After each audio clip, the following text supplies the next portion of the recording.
rapper don't tell she the new for grave where my youth day Papa Emeka.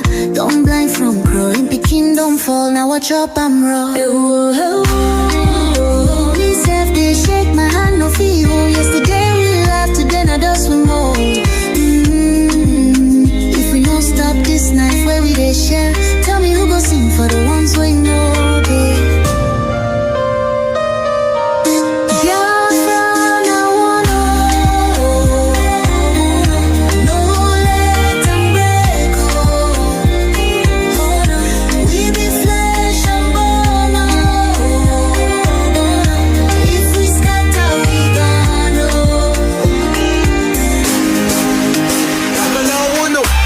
Chine do voice from under the soil. Brother, no let my blood turn to oil. Little Ada they ask where my papa go. Her small hand they shake, she no sabi this woe. I beg my people see this fire we burn. Now our house they blaze, now our future they turn. We go tell their ghosts we no go fail you. If we hold this love, that death go burn you. No. I get my home the beat.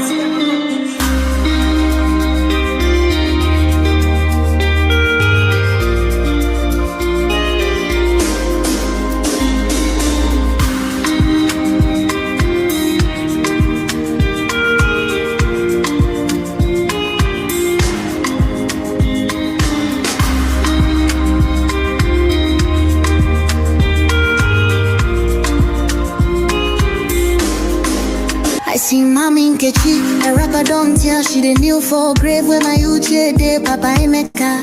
Don't blind from growing, picking don't fall. Now watch up, I'm raw.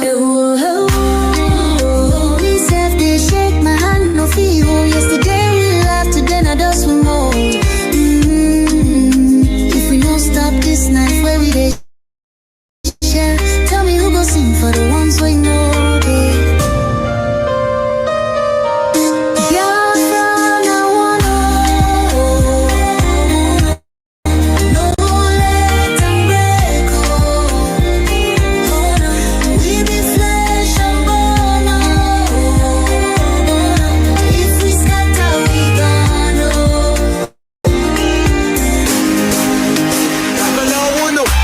Chine do voice from under the soil. Brother, no let my blood turn to oil. Little Ada they ask where my papa go. Her small hand they shake, she no sabi this woe. I beg my people see this fire we burn. Now our house they blaze, now our future they turn. We go tell their ghosts we no go fail you. If we hold this love, that death go burn you. No, make we try yo. Back up in the day. I beg my people see this fire we burn. Now our house they blaze, now our future they turn. We go tell their ghosts we no go fail you. If we hold this love, that death go burn you. Oh, make we try yo. Back up joints with the trembling. Oh, hey. If we no join now, our children go so.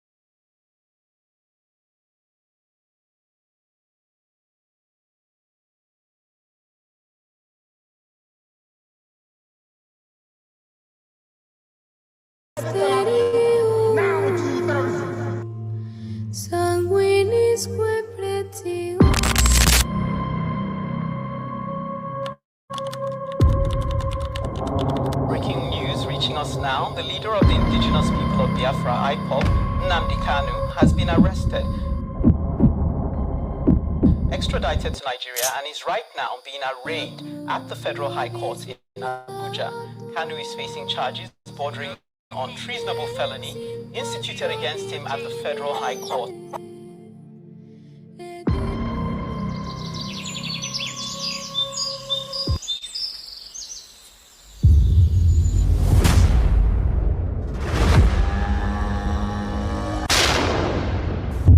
It was an unjust war.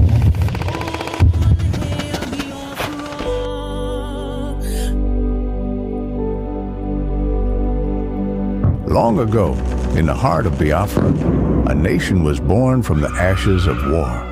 A war that scarred the land and its people, yet it never killed the spirit of freedom.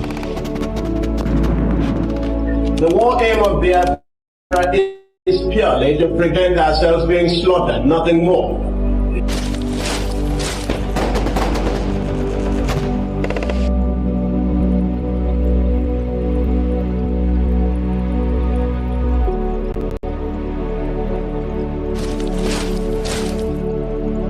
It was in this land, scarred by conflict, that Nnamdi Kanu was born, a son destined to revive the dream of independence for Biafra.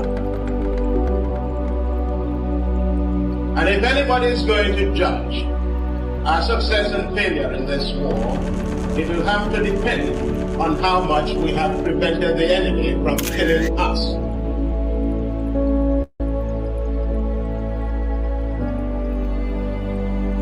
Raised with the echoes of his ancestors' struggles, Kanu understood that the wounds of war ran deep in the hearts of his people.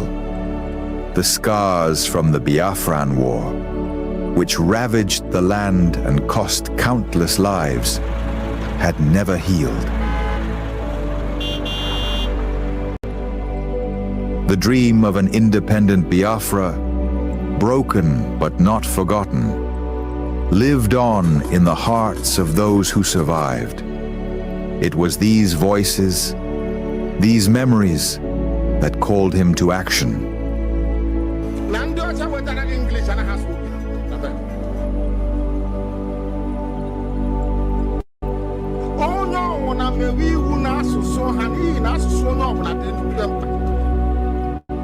As Nnamdi Kanu grew, so did his voice. He became a preacher of justice, a messenger for those who were unheard. He spoke not just for his generation, but for all those whose lives were shattered by the war. The pain of the past was alive within him, and his words resonated with the cries of the oppressed.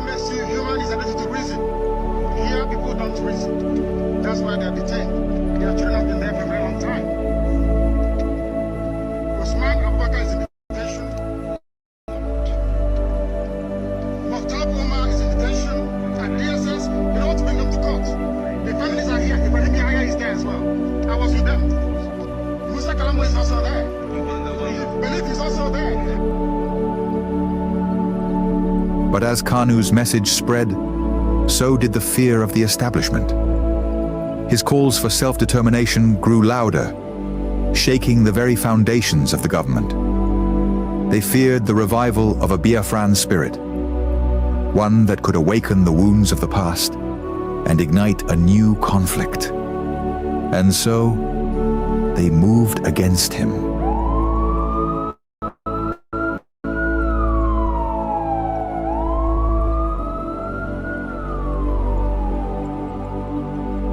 Nnamdi Kanu was arrested, his body captured, but his spirit unbroken. The authorities believed that imprisoning him would extinguish the fire he had started.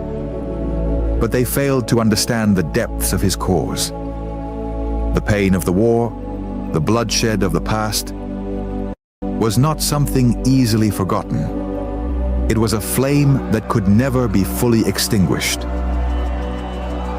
His arrest became a symbol of the struggle that began in the blood-soaked fields of the Biafran War. The demand for freedom was still alive. The fight for justice continued, not just for Nnamdi Kanu, but for all the lives lost, for all the children born into a world of scars.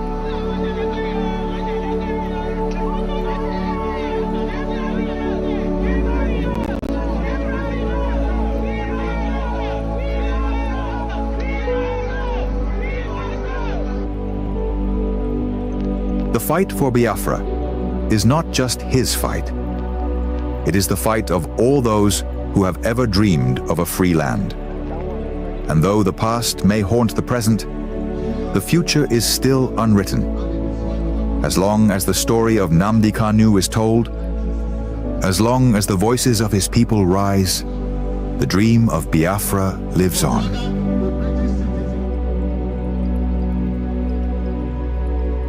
Arrested, again, again, again, again, again, again, again, and yet again.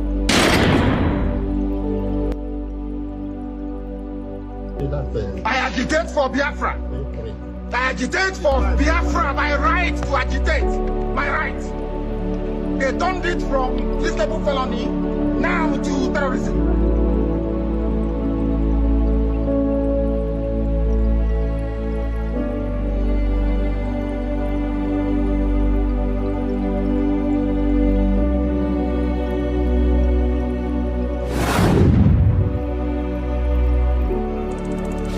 This is Nnamdi Kanu speaking.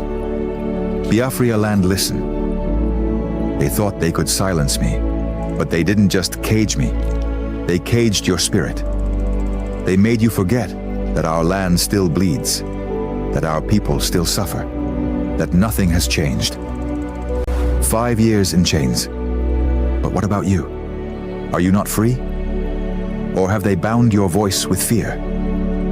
The struggle was never about me, it was about you, your children, your land, your future. So I ask you, where is the fire that once burned in your heart?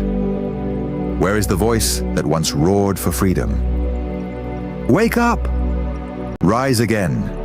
Speak. Act. Remember who you are. This is Nnamdi Kanu.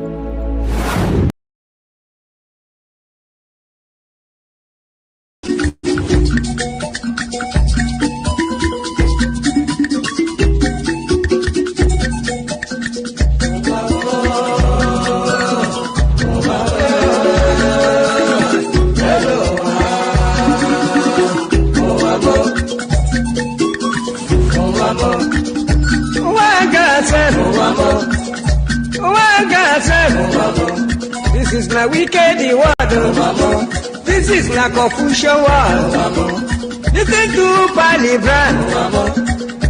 Palibran. I will be telling you a story about one lady girl. Pali they go to work. Pali they work for bank. Then I enter for motor. Wherever they go. Wherever they go, opposite Udi, but they're not behind the side. Along Gusukudu Road, I see people run. I see people run. Then I ask the driver waiting they happen. Driver waiting they happen. Driver tell the body boy, see no day for talk. See nothing for talk. If better you take your eye and see. Then I call the driver. The driver waiting. The driver waiting.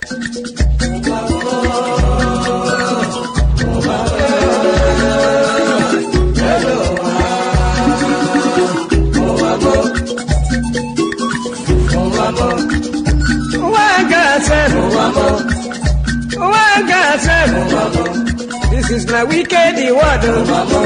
This is my confusion word. Listen to Palibran. Palibran. I will be telling you a story about one lady girl. Pali they go to work. Pali they work for bank. Then I enter for motor. Wherever they go. Wherever they go, opposite Udi, but they're not behind the side.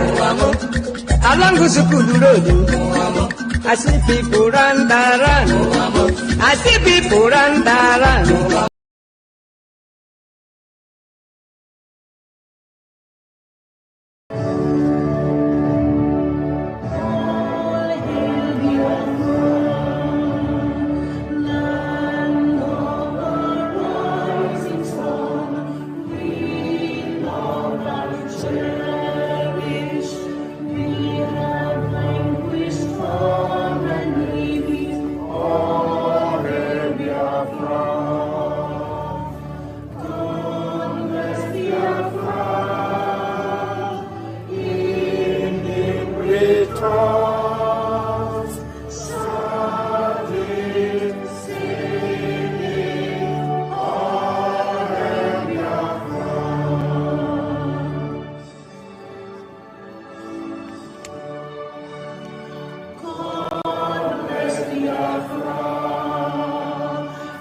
From the book of Psalm, chapter 7.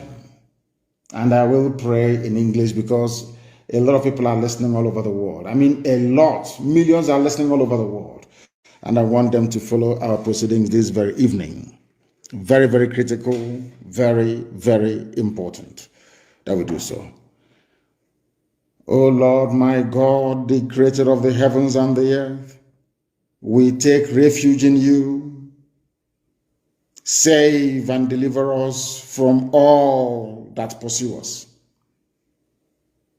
Because if you look away from us, they will tear us apart like a lion and rip us to pieces with no one to rescue us. Because the world is against Biafra for no reason. We are hated, we are despised for no discernible reason. Only thee, O Lord God Almighty in heaven, is our Savior, not man. You must come to our rescue because you are our Lord and you are our God. If we have done this, if I have done anything, if there is guilt on my hands, if I have repaid anybody, be it friend or an adversary, with evil or without cause, have done wrong to any man or woman, then let the Fulani Janjaweed pursue and overtake me. Let them trample down my life to the ground and make me sleep in the dust.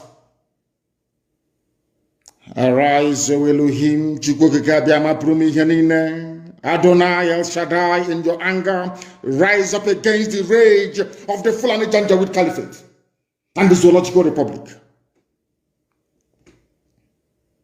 You will rise and you will fight for your children. You will awake, O Heavenly Father, Lord God Almighty, the creator of the heavens and the earth, the owner of the universe, for you must decree justice.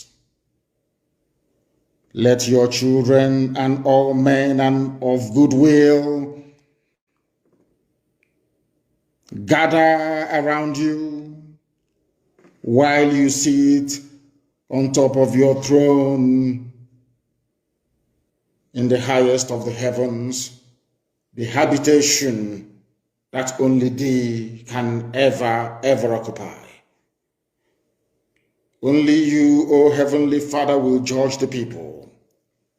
You will vindicate me, O Lord, you will vindicate IPOB, you will vindicate your children of Biafra, according to our righteousness, according to our integrity. O Most High, bring an end to the violence of the wicked. Bring an end to Fulani Janjaweed violence in our land. Bring an end to their abductions. Bring an end to their kidnappings. Bring an end to their extrajudicial slaughter of the innocent. Bring an end to their forced conversion of Christians into Islam. Bring to an end their mediocrity.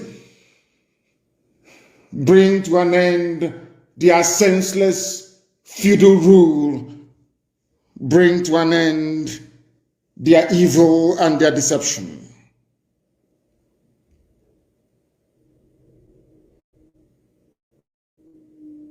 Come and secure the righteous, because only you, O God Almighty in heaven, can see in the dark. Only you know the hearts of men. You are our shield. We have nobody. Between 67 and 1970, the whole world ganged up and fought against your children. We did not steal anything from anybody. We did not go after anybody's possession nor inheritance. We were on our own in the land that you gave to our ancestors. They conspired, they connived, they colluded to kill us. Over 5 million people. We are dead at the end of it. You are our shield. We do not trust in any man or in any state. We trust only in thee, because you are God and you always save the upright at heart. Anybody whose heart is clean, O Heavenly Father, to those you do not abandon to their enemies. That is why you cannot abandon IPOB. That is why Biafra can never be abandoned. Because your words are yea and amen. You are God, you're not human. Facebook may have been bought over by Nigeria, and we pray that Twitter will not succumb to their threats and their violence. You are God, and you are an upright and a just judge. But you are also a God that displays his wrath every blessed day. If Fulani Janjaweed do not relent in what they are doing, if the Fulani Caliphate continues to pursue this scorched earth policy of abductions and murder and mayhem, then you, O Lord God in heaven, you will sharpen your sword, you will bend and string your bow, you will prepare your deadly weapons, you will make ready your flaming arrows. Whoever is pregnant with evil conceives trouble and gives birth to disillusionment. That is what is happening in the zoo called Nigeria. Nigeria is pregnant with evil because it conceived trouble and it has now given birth to disillusionment. All the holes that the Fulani Janjaweed are digging for us into that pit, they are falling into one after the other. The trouble that they have caused will always rebound on them. Their violence will come down on their own heads. O Heavenly Father, for we shall give thee thanks always, all the days of our lives, because only thee is righteous. We shall sing songs of praise unto your holy name, O Most High. For as long as there is a child on this earth of Biafran descent and heritage, O Heavenly Father, we shall worship your name and your name alone, now and forevermore, we pray. He said, that was our prayer this evening. We are now going to proceed without further hesitation to bring to you the gospel which I have been mandated by heaven to preach to the children of men.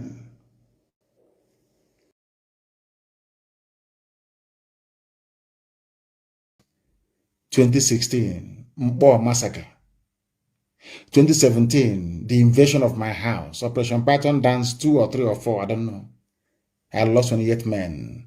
My mom, my dad are both dead as a result of Southeast governors, what they did.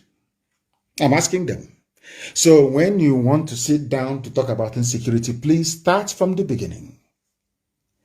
The same people meeting today to try and discuss insecurity were the ones who caused it. They caused it, not us. And we must all now live with the consequences. Those who want to destroy this country have shock coming their way, says President. Now, this is what the presidency, which is the Fulani cabal, what they have put together. Can I also remind the governors and all these idiots in Nigeria writing rubbish every day? You can't kill people's children and expect their brothers not to react. It's stupid. It is called vengeance. There'll be vengeance, of course. So you're wearing army uniform, you're killing people, and you think every army officer will be safe. As long as you're going about killing innocent people, you are putting every army person on uniform at risk. The same goes for the police. All those years, you people were not going about slaughtering people. Was there any reaction? You people are the cause. You people, you come out, NSAS protests, you are there killing people. And you think that their brothers or their cousins will not avenge their death. You're joking. You are dreaming. You can write all your fanciful epistle about one Nigeria, insecurity, all that rubbish. From now till thy kingdom come, it will not make any difference to us. No difference whatsoever. If you kill somebody, you're going to die. Be rest assured. Jacob Obun and there are God punish all of you. Mad people everywhere. They said their president have written. But of course, we know it is Garba Shehu and El Rufai and Femi Adesina who are writing. You stupid animals called Nigerians. A speech of this magnitude should have been made by the president in person if he's alive. But some of you cannot reason. You want 2023 is the turn of my village and all that rubbish. So Yoruba media, you're demonizing Biafrans over the death of Gulag so that Tinubu can be president. And when they deny him presidency now, like Abiola, you ask Nigerians, come, let's go and demonstrate. Parochialism, that's what it's called. Let me ask, I have some questions to ask. They said the President Muhammad Buhari on Tuesday issued a stern warning to those who are bent on destroying the country through promoting insurrection and burning down critical national assets. A rude shock awaits them. What shock awaits me at Yala? Fulani, I'm asking you, from the Caliphate chairman, Sultan of Sokoto, to the last idiot, Alamajri Janjaweed on the street, I want to ask you a simple question. Let me ask, I want to say this thing. I want to ask Nigerians a question. Please. You know, God, black people, in my next life, I can't be a black person. No? I have never seen a more stupid set of people. It may be the way Europeans are treating us, our colonial masters are treating us, is what we deserve. I'm telling you the truth. Maybe we deserve it. You people, you claim you are Nigerians, you went to school. Have you ever wondered why this government, they have never ever criticized ISIS? Every day is Boko Haram this, Boko Haram that, every day. Have you ever wondered why they have never? I want you to show me one single publication after the atrocities of these Fulani vagabonds and terrorists, where the government of Nigeria condemned ISIS in West Africa province. Show me one publication. It has never occurred to you people in your infinite stupidity. It has never occurred to you. You have never asked yourself, why is it that these people burning down, destroying Plateau State, Benue State, they are now in Niger State, why can't the government condemn them? Why not? Answer that question. But they are busy talking about agitation. You want to divide. And I want to do something I asked the governors now. I want to ask the Fulani presidency of Nigeria. My dear Fulani Janjaweed, who brought insecurity into Nigeria? A simple question. Which people own the fourth most deadliest terror group in the world? Is it not your so-called headsman Miet Yala? Fulani, who started the bombing of churches in Nigeria? Is it not you people? You are now turning around with the help of the chameleonic Yoruba media to twist the narrative. The same thing I asked the Southeastern governors. Southeastern governors who brought Operation Python Dance. Before you brought it, did you hear of any violent agitation anywhere? Why people fail to ask these questions, I don't understand.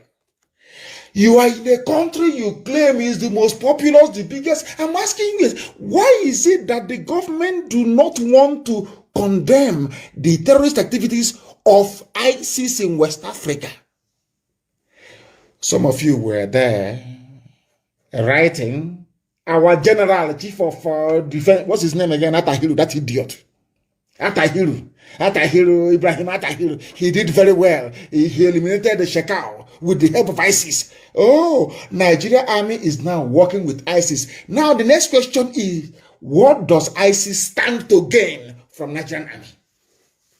All of you Yoruba journalists, you're there writing junk every blessed day. You cannot reason. You can't reason. Anyway, you're black. How can I expect you to reason in this UG? The same question I asked the governors who are meeting today. Umahi, Ugwani, Obiano, Ibazu, and that time it was Rocha, so Abogawasa. Who brought insecurity into the East? Who brought the army to start killing innocent young people? Simple question. The same question goes to Yoruba journalists tonight, those evil people and Fulani Caliphate. Fulani, let me ask you, who brought insecurity into Nigeria? Fulani, who were the first people to bear arms openly in Nigeria as civilians? Is it not you people claiming you're Fulani cattle headsmen with AK-47? Please, somebody should go and get me that video I shot at Amansia very, very many years ago. I think it was 2014 or so. Go and get it and show them. You people were the first to carry AK-47. So Fulani can carry AK-47, but not Eastern Security Network. Protecting the people. I want we black people to engage our brain for once. I know we are idiotic, I know we are animalistic in our disposition, but I want us to reason for once in our lives. Reason, stupid black people, reason for once. Who brought insecurity into Nigeria? The same people that brought insecurity into Nigeria are today lecturing us about insecurity. Asorok, what has been happening in North over these years? Is there anybody left in Zamfara, in Yobe, in Borno? You abandoned all these hot spots of Fulani terrorism. You are interested in the East. You see the stern warning. Let me tell you something, Fulani, you underestimate us. You don't know that we went to school. I didn't go to school in the zoo, you know. I went to UNN, I went to Soka. They were talking rubbish every blessed day, and I left the useless place. I went to London to study. You don't know we're educated. You have no bloody idea. Now, let me tell you something, Asorok. That thing you're looking for, you're going to get it. We are going to have another war. Another Nigeria-Biafra war is going to happen. In fact, it started already anyway. But let me tell you something that you don't understand. This war will escalate to the point whereby the world will want to see you. They want you to address the world as to what is happening. That day, that mask you're wearing, I'm talking to Yusuf Abubakar Mohammed from Niger Republic wearing Buhari mask. That mask you're wearing will melt on your face during the meeting. Because now the world will summon you to, you'll be summoned to attend. That your mask will melt on your face. Then the zoo will be in trouble. You don't know there's a method of madness. I told you. Some of you right now cannot go back to your villages. It's been taken over by bandits. You did not see the video of the young man lamenting in Zamfara. You have not done anything. A government that is working with ISIS, Islamic State, is lecturing us about insecurity in the East. You people should come. Come now. You have killed 8 no more here today. Maybe tomorrow or next, 16 of you will die. It's simple now. You write your rubbish, you call your lament, you send more soldiers, you bring them, and they will die. You bring more, and they will die. God punish all of you. You want to be clever, like Southeast governors.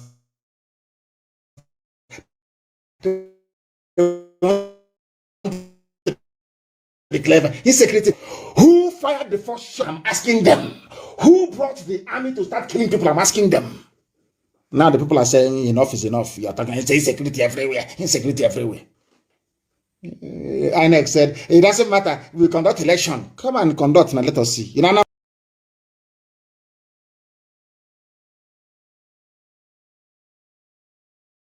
November.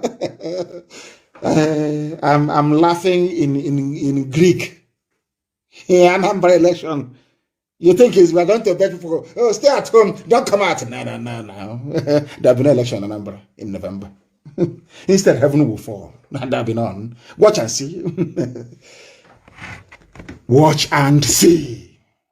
We'll put on video. I ain't about cinema. We'll put on cinema for you. You'll be watching in November. Come and do election and let us see. Maybe Obiano should prepare to stay in office longer, or they should appoint somebody else because there'll be no election in Anambra State. So you can bring another hope into Anambra. People are joking. The same people bombing, killing, raping, and sacking villages are telling me about insecurity. Is it not the same Asorok that said the same Femi Adesina writing rubbish, telling you either give your land for Ruga or your life will go? Are you not the same people? Ndiara, are you not the same people? You are now trying. You think we don't need peace in Biafra land? The only way peace is going to return in Biafra land is when you release Nnamdi Kanu, release all the people that you have abducted. We want you to beg us.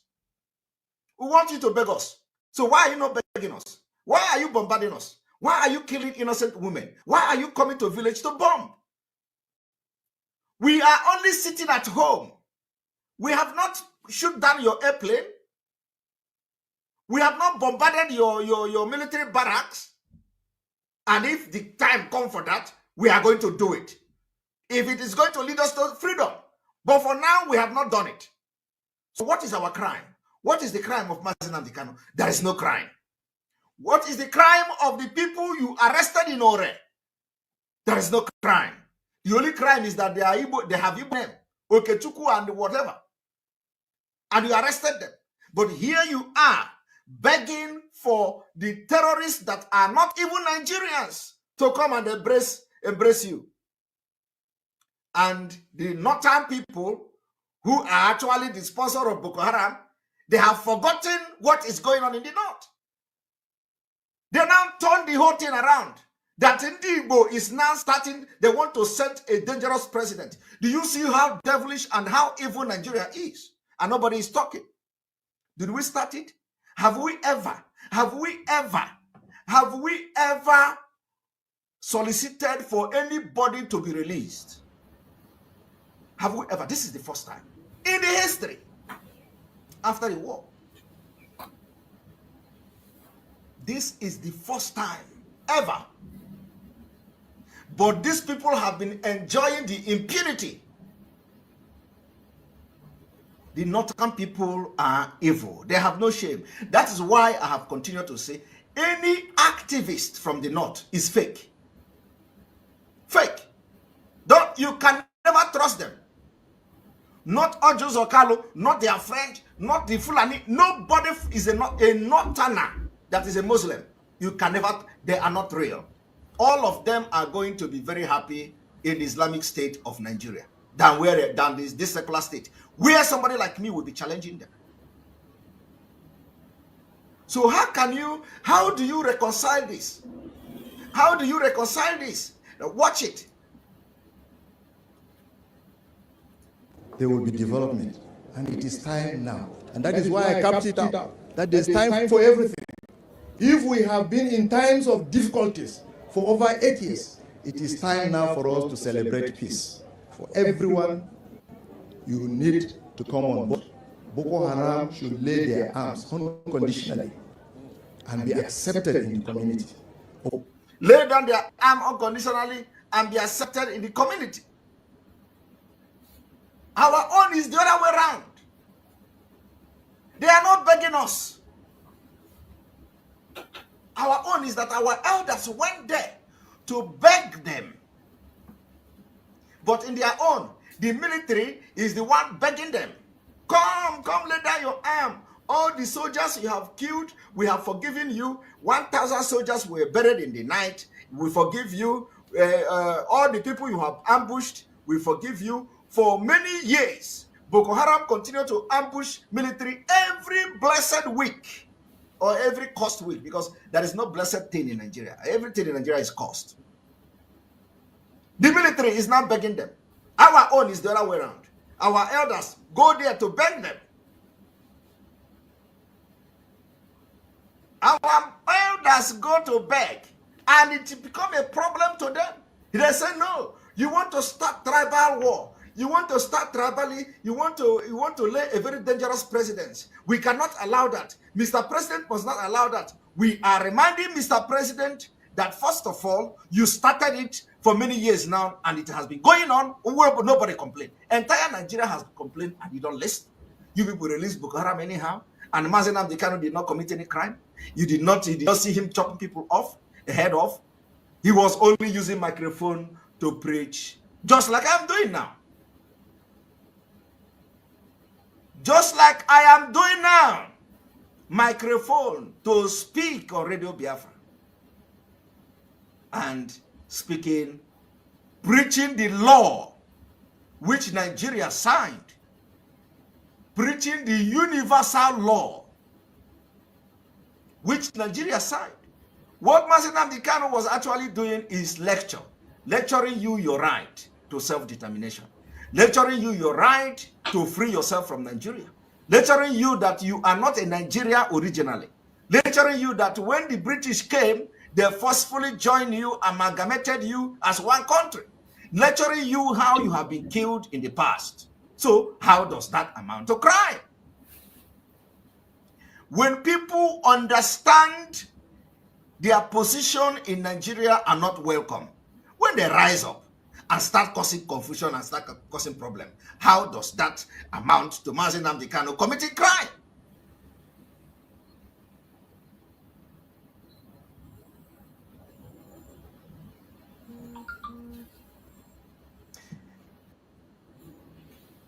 Welcome Welcome. Thank you for joining us on this very morning program. I appreciate everyone that has connected so far, wherever you are connecting from. Those who are joining us on TikTok, those who are joining on Facebook, and the people who are watching on YouTube, where we are hosting the program. I appreciate every one of you, and I welcome you to this amazing program. Good morning, good afternoon, good evening. Accept my greetings according to your time zone, wherever you are joining from. Please, as you join us, like and share the program. When you look at today's program, you will see that the attack on our platform have increased, and it is even going to get worse. The attack in our platform has increased, and it will get worse. Anytime we touch those topics they don't want us to touch, anytime we speak those truths that is scaring them, the attack increase. We had a very wonderful program yesterday, and it's like they were asleep when we were doing that program. And this morning they have come for the attack, and they are making sure that people do not key into the program. The attack we are getting is real. It is not a joke. It is not a joke. You must tighten up your belt. Every one of us. You must be more serious than you are before. And those of us in the platforms giving these messages, we need your support. We need your support. Your support in sharing the program in all platforms to your family and friends. They are trying everything humanly possible to stop us from broadcasting, but we will not agree. The attack will even get work for when you come to a platform that have thousands of followers, almost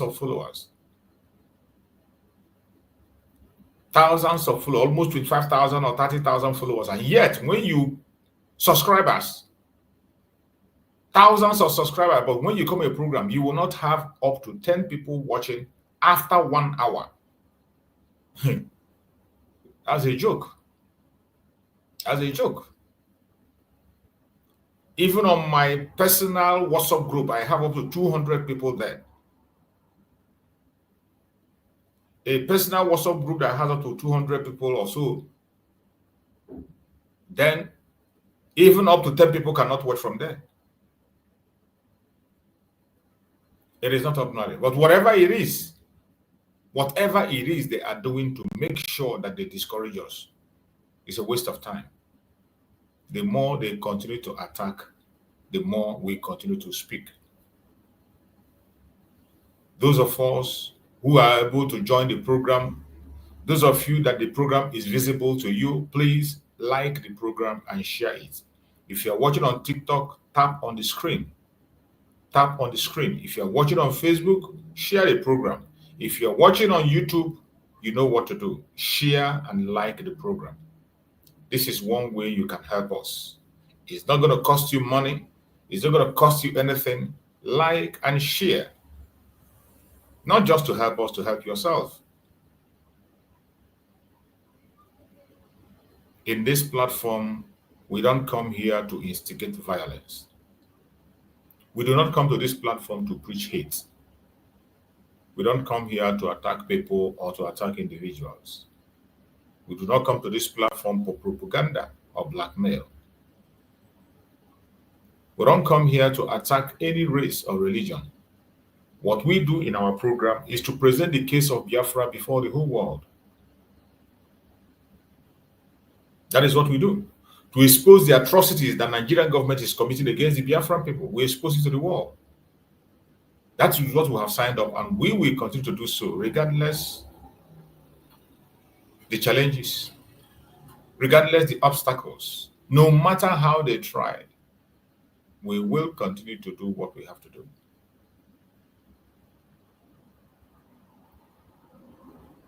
Since the world do not want to hear the truth, that will not make us to stop. Even if it is only one person that is ready to pay attention to the truth, we will speak. A time is going to come when they cannot hold us anymore.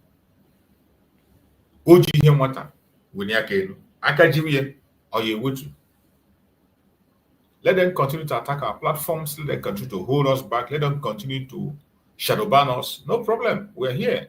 We are going nowhere. This is our life. The matter of life and death. And we are committed to it, regardless how it's going to be. So wherever you are joining on this program, I welcome you and I thank you for being part of the program today. As we are anchoring our program, you are free to join us on the program. When the time comes, you are free to ask your questions. You're free to make your contributions. If you have a superior argument, you are welcome. All you need to do is to send a request in wherever you are watching. Once I see your request, I'm going to bring you in to air your opinion.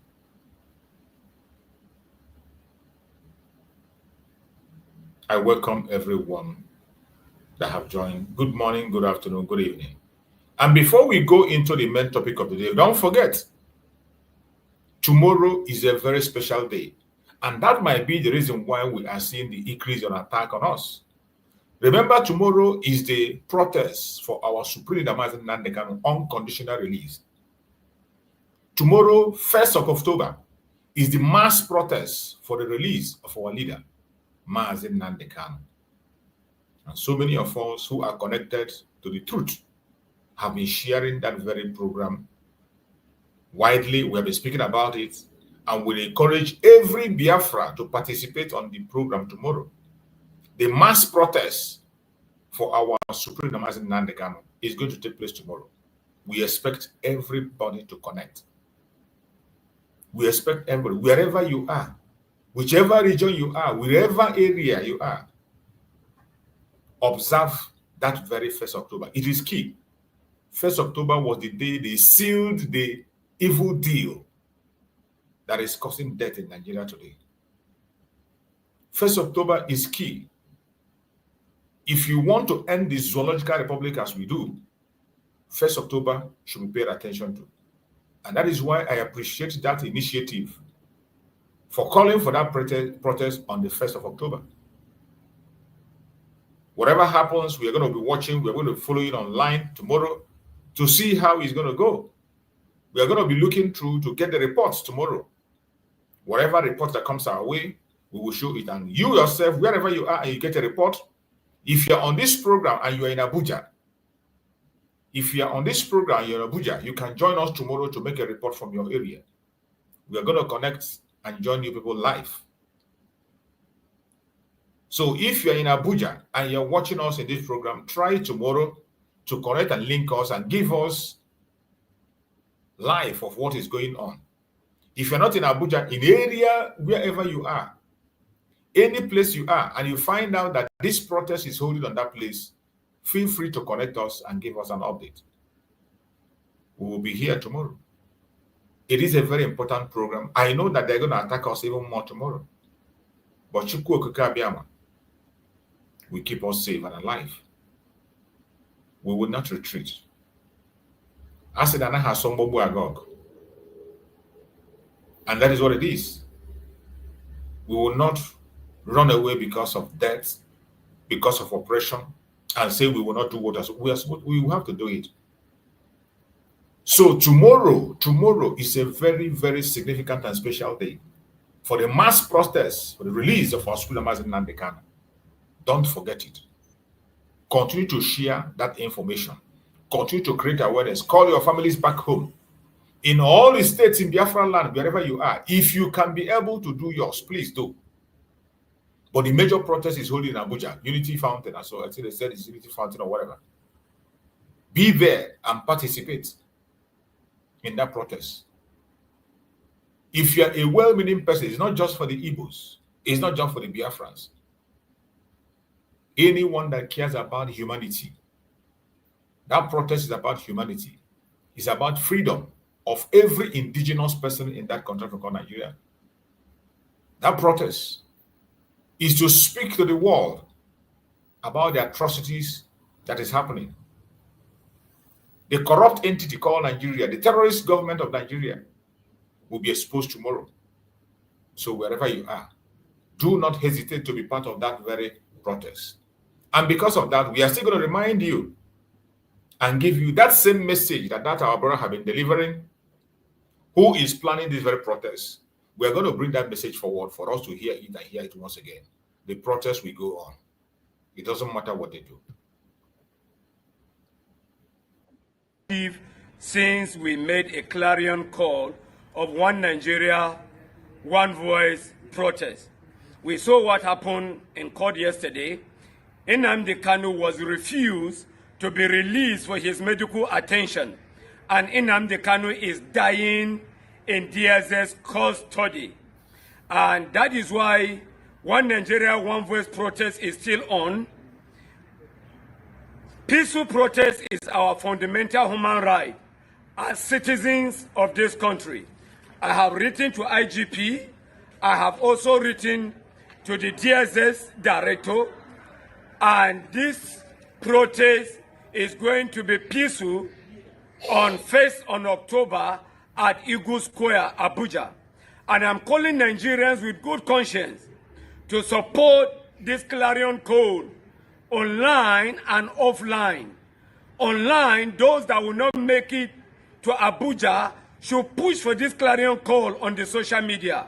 And those that will sacrifice and make it to Abuja will come offline to support us in this call.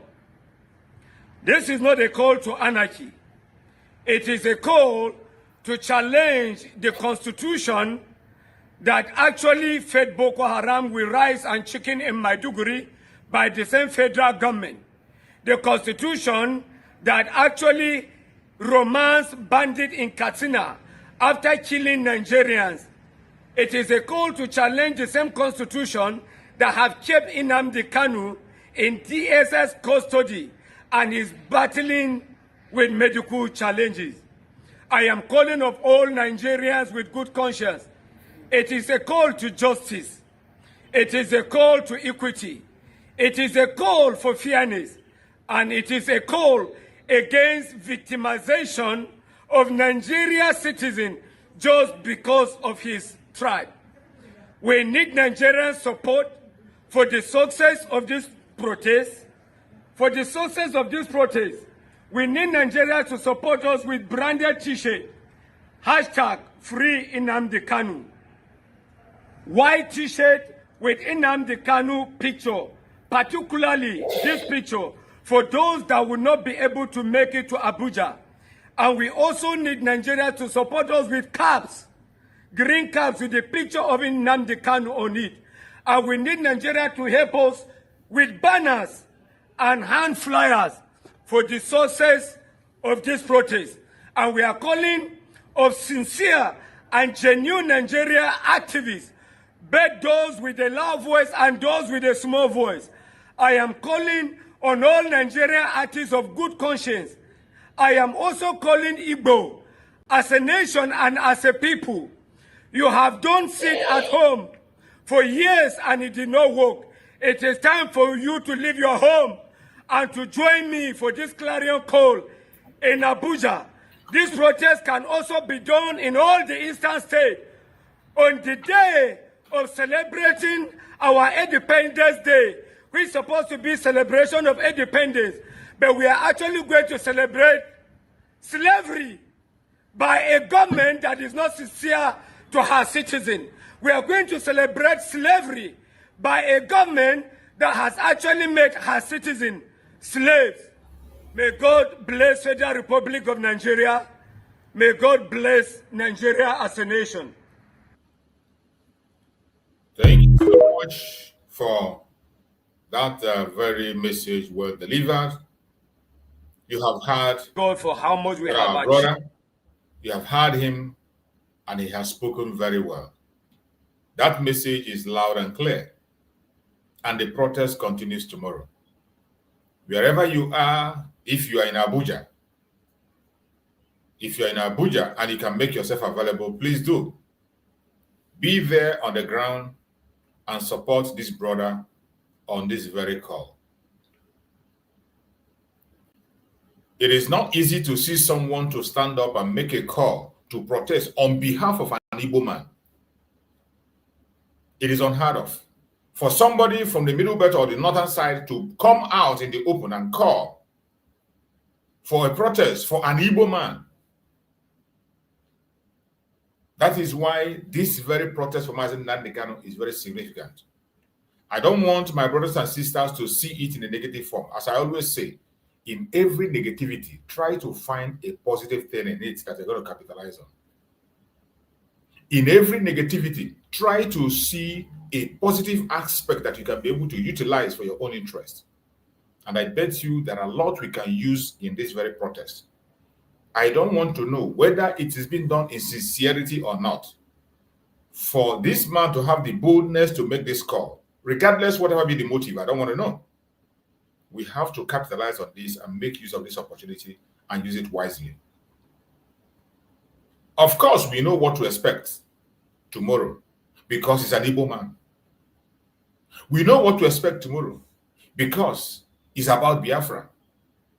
We know what to expect tomorrow because the man we are talking about is somebody who have challenged the lies, the propaganda, the falsehood that have been forced on the people in the zoo. We know they are not going to be happy. But no matter what happens, tomorrow, wherever you are, please, if the protest is happening in your area, try to join us tomorrow. We are going to be here as usual. So if you are in an area where the protest is going on, you can connect to us and give us information. You can give us updates. Meanwhile, we are going to be chasing also online to get updates on what is happening, and we'll bring it to the people. 1st of October is key. It is a day that Nigeria celebrates their slavery, which they call independent. And you know that our Supreme Nnamdi Kanu and the Biafra people stand against that slavery.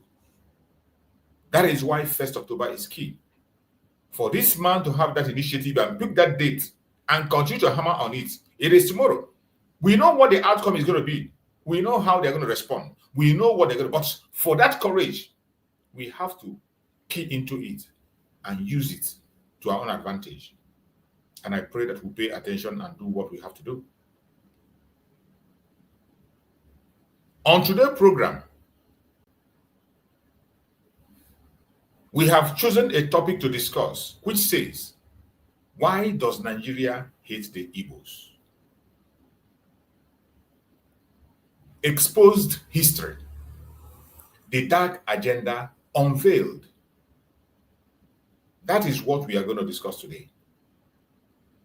And wherever you are and you're watching us, tighten up your seatbelt. Prepare yourself to join us on this very program. It is going to be massive. We are going to touch so many things. We will not leave any stone unturned. Pay very good attention. Don't say you have heard it before. As I said yesterday, whatever you can do to create awareness, international awareness, continue to do it. It doesn't matter if somebody have done it before. Don't say, oh, Mazin Nani can have done it, Mazin Samuel can have done it. Continue to do your own. Continue to do your own. You never can tell.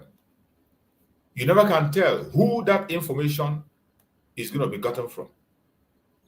You never can tell who will be in the position at the right time, at the right place, and the person will pick up the information.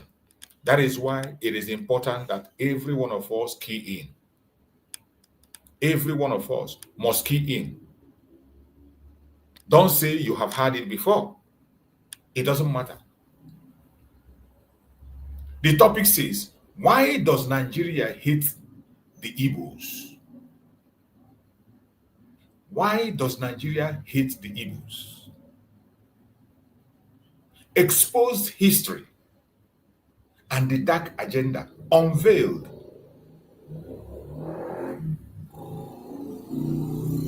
This question is a question that has been asked for generations. So many people have been asking this question. This is not the first time you are hearing it. A journalist from the United Kingdom asked Ahmadu Bello precisely, why do you hate the Igbos?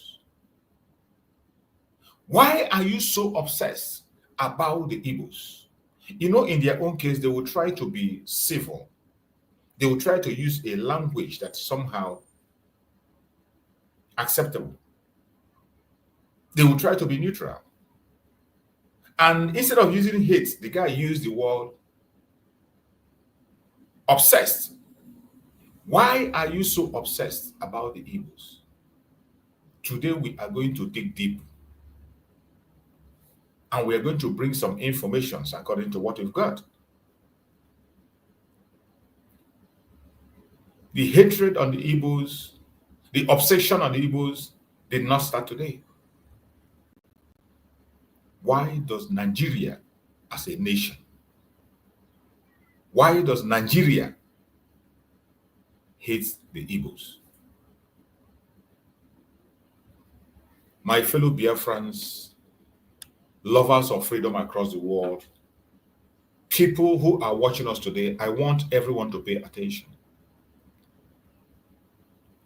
My great Biafrans and lovers of truth around the world, today, we are driving deep into one of the most dangerous and painful truths in the history of this so-called country, Nigeria. The most dangerous and painful truth in the history of this so-called Nigeria. A truth that many fear to speak about, but which must be exposed. This was the truth that Nnamdi carried, which he used to dismantle Nigeria. The same truth that Master Simon Ekpa used to dismantle Nigeria. We must not leave that truth. We must not stop speaking that truth. This is the truth that scared them to their bone marrow. This is the truth that gives Asorok sleepless night. This is the truth that keeps all the politicians, including those ones in Biafra land, awake. The Ohanezendo Hinandama, this is the truth that keeps them awake. We must continue to speak this truth. We must not allow them to sweep it under the carpet. We must not allow their flattering words to deceive us. We are going to dive deep into the most dangerous and painful truth in the history of the so-called country Nigeria. A truth that many fear to speak.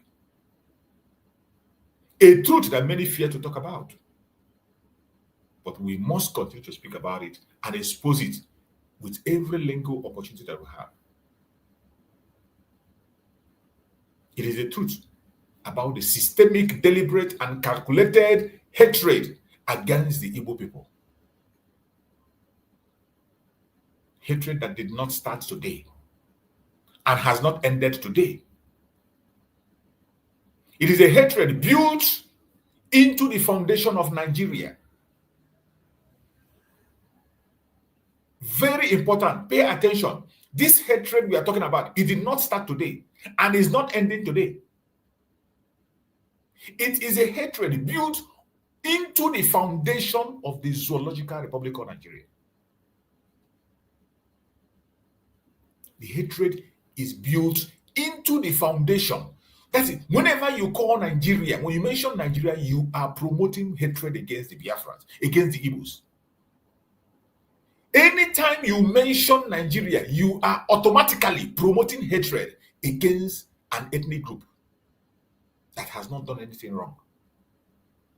That is how serious it is. Because the hatred is built into the foundation of Nigeria. That some people today, some youths today that carry this hatred with them don't know how it started. Even they don't know what they're doing. They can't control it. That is how bad it is. The hatred is inbuilt, that so many people that have carried that hatred with them don't know how they started hating the Igbos. They don't know what to do about it. Some of them, many of them have not had any contact with an Igbo person. They have not lived in an Igbo land. They have not had any transaction or business with you, but yet they are in the front line of carrying that hatred on their shoulder? It is because the hatred against the Igbos has its foundation built on Nigeria. Hatred promoted through its policies, Nigerian policies. Through Nigerian policies, they promote this hatred every day. And hatred that continues to shape the destiny of over 50 million Igbos today.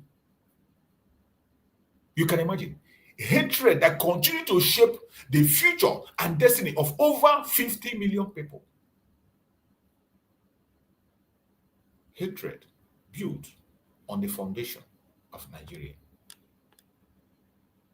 It is important for you to know the weight of what we are talking about.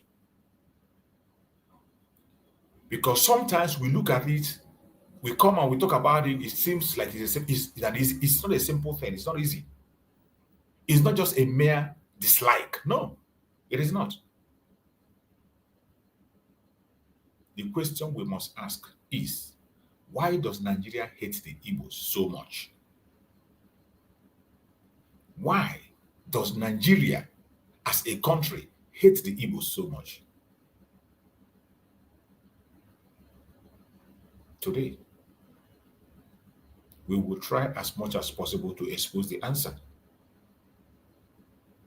We'll bring the answer raw, uncensored, and unapologetic. We know that as we are telling these stories, as we are bringing this truth, it's going to hurt many people. We know that while we continue to speak this undiluted truth, so many people will be hurt. But we don't care because it is the truth. We are going to bring it, give the answer. Why Nigeria hates the Igbos so much? We will give the answer raw, uncensored, and unapologetic. My fellow Biafrans, lovers of freedom across the world, wherever you are, I welcome you to this program. For you to understand the hatred against the Igbos, we must go back to the very beginning. To the very beginning. You know, we said it is a foundational thing. It is a foundational thing. It is a hatred placed in the foundation of Nigeria. So for you to understand it as an ordinary person, you must follow on. And we go through the roots, deep from the beginning. Because there are so many people who have inherited that hatred without knowing what it's all about. We go to the beginning, to 1914. 1914. When the British forces, when the British themselves forced different nations into one cage and called it Nigeria. The British forced people into one cage. Different nations on their own, different nations that were on their own. The British came and forced them into one cage and called them Nigeria. From the very start, the British colonial system feared the Igbo spirit. The British themselves, they feared the Igbo spirit. Pay attention. The British themselves fear the Igbo spirit. What is that Igbo spirit? Boldness, innovative, entrepreneurial, fiercely Republican, and resistant to oppression. This was something that the colonial master feared so much. It was a heavy thorn on their flesh. They can't handle it. They can't afford to, they don't know what to do about it. The British feared the Igbo spirit. What is that Igbo spirit? Boldness, innovative, entrepreneurial, fiercely Republicans, resistant to oppression. They saw in the Igbo people a threat to colonial dominance. So they began sowing the seed of divide and rule. The British began to sow the seed of divide and rule. The root of the hatred is saw today. The British were fully involved in sowing this hatred you see today against the Igbos. When we say the hatred is foundational, it is the root, foundation of Nigeria. That once you confess Nigeria, you continue to identify yourself as a Nigerian, you must hate the Igbo. That is why you see some of us that are Igbos, even though they are Igbos, they are in front line of hating themselves. They hate themselves so much that they don't even know what they are doing. They can't even control it. That is how bad it is. That is how bad it is. During colonial rule, Igbo people were deliberately excluded from key administrative roles. During the colonial rule, the Igbo people were deliberately excluded from key administrative roles, not because they are not qualified, not because they are not strong enough, not because they are not knowledgeable. They are one of the wisest among all, but yet, deliberately, they were excluded from key administrative role by the British. Another thing they did was spread propaganda. Propaganda was spread portraying Igbos as too ambitious, too domineering. These were the language they were using in those days. And you know, when you continue to repeat something over and over and over and over again, it becomes a routine. When you repeat a lie, constantly repeating a lie, at a point in time, people begin to take it as the truth. That is why it is always good to challenge a lie when you see it, and challenge it over and over again. It's a pity that we started so late. The Igbo people, we started very, very late to respond to these propagandas. A propaganda that started all the way from the British till today. From the foundation of Nigeria, from that amalgamation. It's not something that just started from the Fulani, or started from the Hausa, or started from any of the Yorubas. No, it is foundational. And simply, anytime you continue to, this is why it is important that Nigeria ends. The end of Nigeria brings the end to that hatred. If Nigeria doesn't end, the hatred will continue, because it is foundation. It is the fuel, it is the bread and the food that Nigeria eats to survive. That is the energy that Nigeria needs to survive. Hatred on the Igbos is the energy. That is how important it is to them. That is why you see anybody that comes into that entity to serve in any position, it doesn't matter what position it is, you want to serve Nigeria. The first thing you have to do is to show that you can be able to underrate, undermine, destabilize, and destroy the Igbos. Propaganda was spread, portraying Igbos as too ambitious and too domineering. Other ethnic groups were taught to fear and hate Igbo progress by the British. The hatred we are talking about is foundational. That is how evil the British were. That is how evil. That is why when you mention Nigeria, those of us who knows what we are suffering and what we are going through, when you begin to represent yourself as a Nigerian, we see you as an evil person. We see you automatically, you're a demon. That is what you are. An unrepentant demon. That's what you are. And that is how Mazen Nnamdi sees every one of them. That is how Mazen Nnamdi says, and every one of us that is genuine Biafran, there is never a time you will see somebody. There's never a time you will see something out of that entity, because we know the foundation. We know their objective. We know their policy. We know why it was created. The British forced other ethnic groups, and they were taught, other ethnic groups were taught to fear and hate the Igbo progress. Up to this day, every ethnic group in Nigeria, including some of our Igbo brothers, they fear and they hate the Igbo progress. Most of the things they are afraid of cannot be substantiated. There was a video I played yesterday where Nnamdi was explaining about this issue. That even when they claim, when they planted the seed of discord in the southeast, the old southeastern region, and they told our brothers in the riverine area that we are domineering, we're going to take them over. Some of them were preaching the message that will take them over.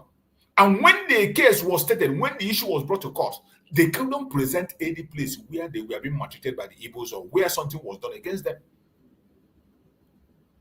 Simply because the British made them to believe so, and they believed it. And in that explanation, Mazen Nnamdi said that was why, in that case, they were advised, if you are afraid of existing with your Igbo brother, they are going to dominate you, they're going to take over you, even when there is no traces of that, then go into the service, serve in the police, take charge of the law, so that you can be saved.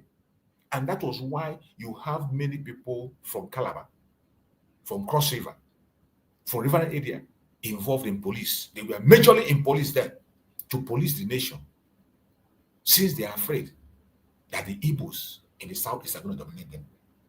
Even when there are no substantiated evidence that such happens.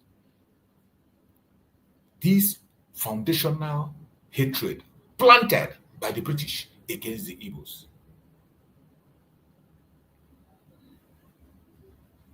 But the hatred exploded into full-blown violence in 1966. This very hatred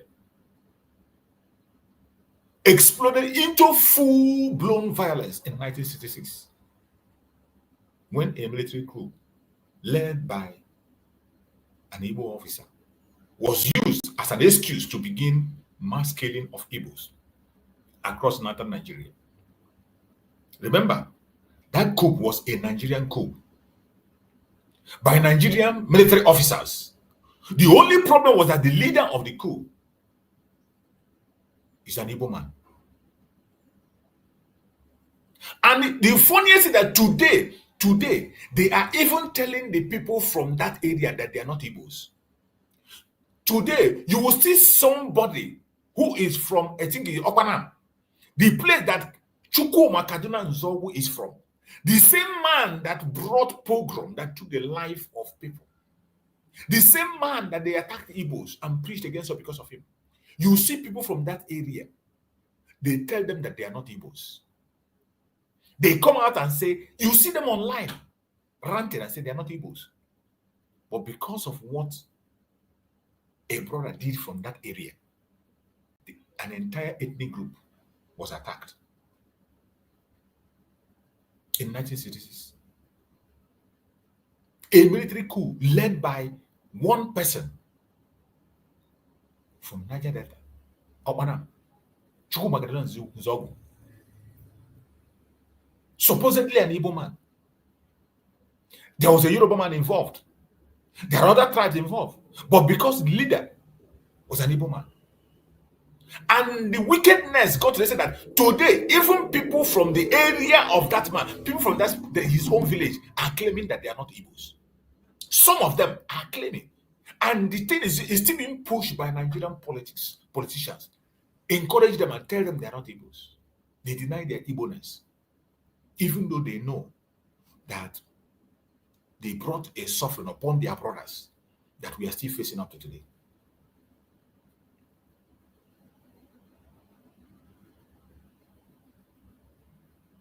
The hatred exploded, full-blown violence in 1966, when a military coup led by mostly the Igbo officers were used as an excuse to begin mass killing of Igbos across northern Nigeria. Over 30,000 Igbo men, women, children were slaughtered. Over 30,000 men, women were slaughtered. Pregnant women were ripped open. Babies were killed. An entire community were wiped out just because they were Igbos. And this very issue is not recorded as a genocide anywhere. The world did not see it as a genocide. Nobody has been held accountable for that crime. Some people that participated in this crime taking the life of more than 30,000 Igbo men and women, ripping the belly of a pregnant woman and brought out the baby and take the life of the baby. The people, some of those who participated in this crime are still alive. None of them has been held accountable. The case is not seen as genocide. It's not even talked about up to this day. Why is so much hatred on the Igbos? The hatred on the Igbos reached its darkest points during the Biafra Civil War. It got to the darkest point during the Biafra Civil War in 1967 to 1970, when the Eastern region, led by the great Chukwuemeka Odumegwu, our eternal general and eternal leader, declared independence as Biafra to protect his own people from genocide. Our leader made it clear that the sole purpose of Biafra is to save life. It wasn't about resources. It wasn't about anything. It was a child of necessity to save the life of Biafrans. Biafra was born out of necessity to save life. Biafra was never born out of maybe interest of oil or what. No, no, no. It was to save life. That was why Biafra was born.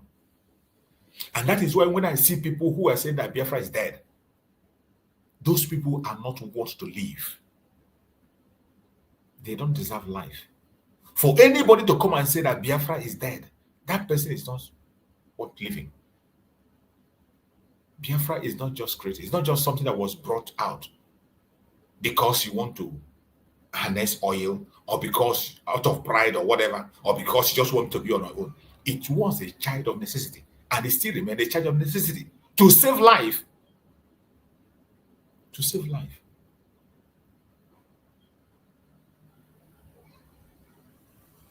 Biafra independence was declared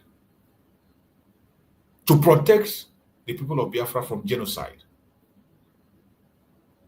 Nigeria responded with a brutal military campaign supported by its allies.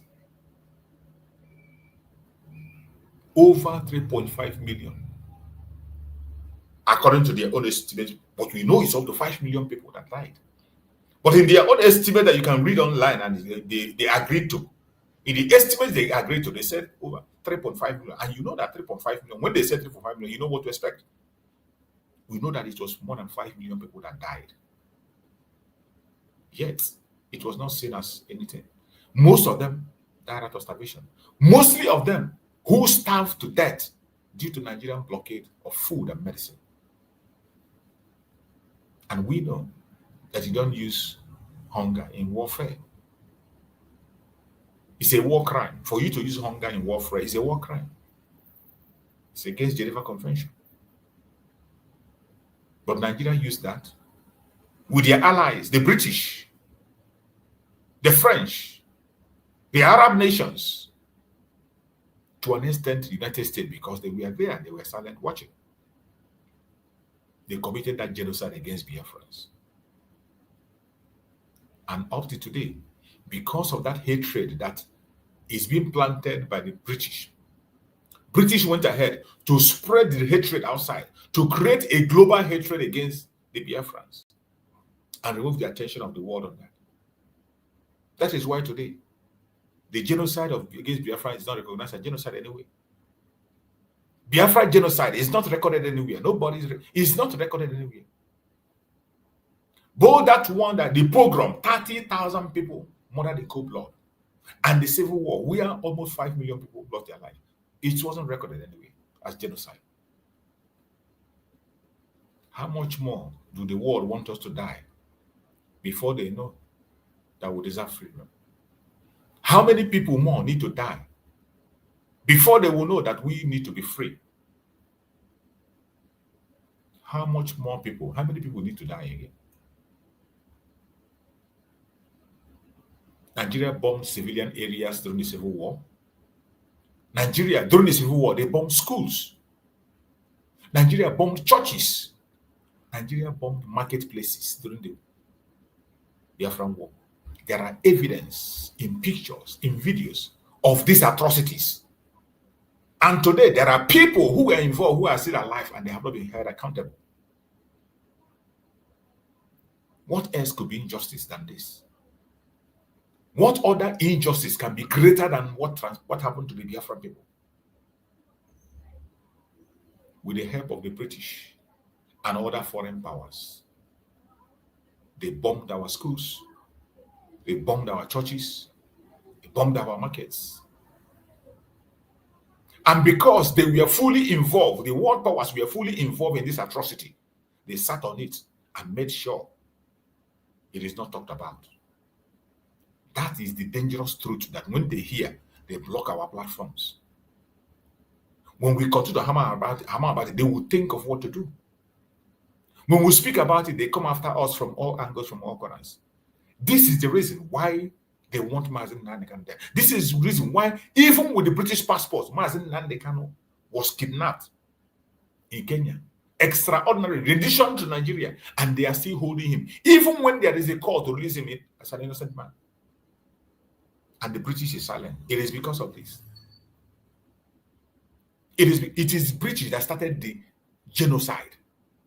That is why they cannot open their mouth and speak. That is why they cannot call for the release of Mazen Nnamdi. Because they planned it. They were part of it all. From the day one, they were part of it.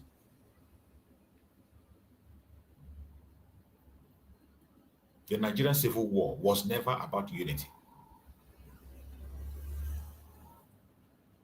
When you hear the criminal who called himself Gowon come to the national TV and say the Civil War was about unity, a line from the pit of hell. The Nigerian Civil War was never about unity. It was about destroying the Igbo nation. The Nigerian Civil War was about destroying the Igbo nation. It was never about unity. If it were to be about unity, our eternal leader, Dim Odemegonjuku, took them to Aburi. When they got to Aburi, a discussion was made. The discussion was not to divide Nigeria. The agreement that was reached in Aburi was not to divide Nigeria. And our eternal leader signed up to everything. Gowon signed up to everything. But after they came back to Nigeria, as usual, the British made their calls and Gowon changed 360 degrees and begin to do a different thing. After signing signatures in Aburi, Ghana, he came back and turned 360 degrees. And our eternal leader said, no, that wasn't what we agreed. On Aburi we stand. And what's else? The rest is history. Almost 5 million people lost their life. And this same man who committed this genocide, this man who was in front of this genocide today, who is in front of this hatred they are seeing today, is still moving around. And he had the God to come to national TV and say that the war was about unity. Unity? What unity? To unify who and who? To unify who and who? The war was about destroying the Igbo nation. And even after the war ended, the hatred did not stop. The hatred did not stop after the war. It was simply packaged into policies and marginalization. What they did is that they packaged the hatred. After the Civil War, they packaged it. They well packaged. Through the advice of the British, as always. You know, they are the master manipulators. They packaged it and told them what to do. And how did they do it? They went into policies and marginalization, which is what we are seeing today. The post-war policies, how hatred become government policy. Hatred became government policy in Nigeria. The hatred of Igbos became government policy in Nigeria. After Biafrans were forced back into Nigeria, the government promised no victor, no vanquish. But history shows that was a big lie.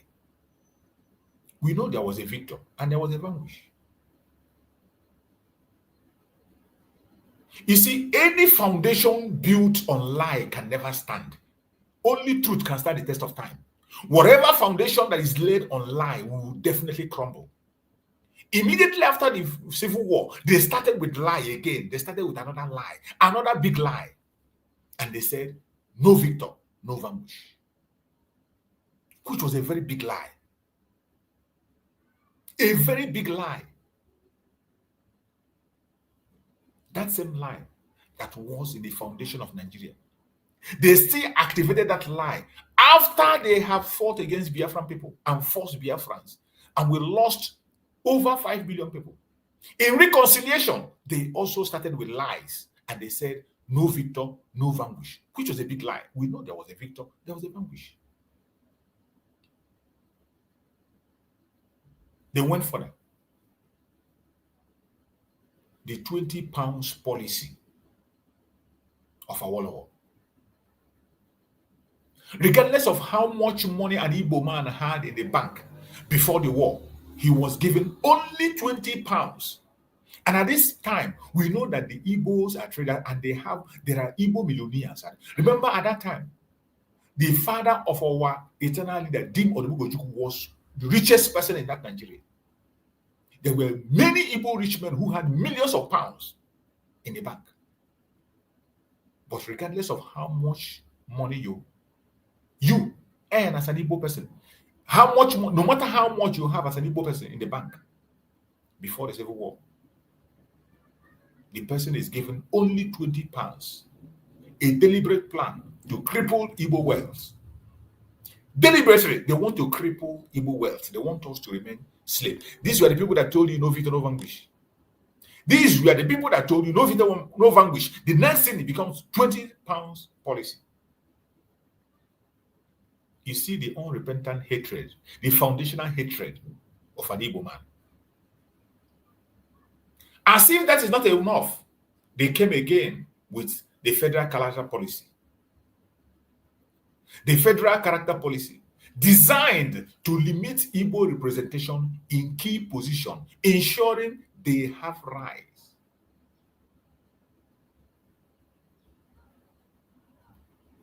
Federal character policy, it was designed to limit Igbo representation in key positions, ensuring that we never rise to high position. When you hear federal character, even some of us Igbos follow them to talk that rubbish. Federal character. It is designed to make sure that you don't attain certain position. A deliberate design to make sure you do not attain to certain position. They know that in terms of education, just like the British were afraid, that fear of the British from day one, that fear that British has about our resilience, our brilliance, our Republican nature. They know that we can't keep silent. We will revolt when there's something wrong. Because of that same fear, they came now, they fashioned it into a different way that they can be pronounced. That same hatred was packaged. They packaged that hatred and they call it federal character. Federal character policy. And some of you didn't see it. And so many of us saw it.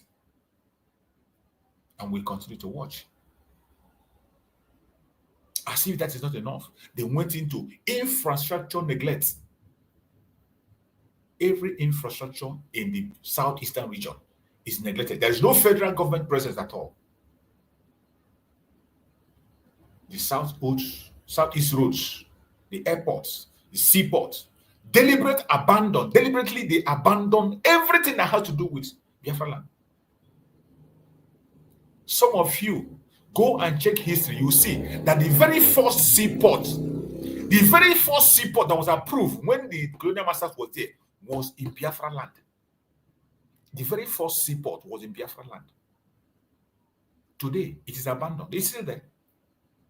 And they made sure it never functioned. I have played a video here. You know, when they complain about having seaport in Biafra land, Biafra people, our land has the closest access to the sea.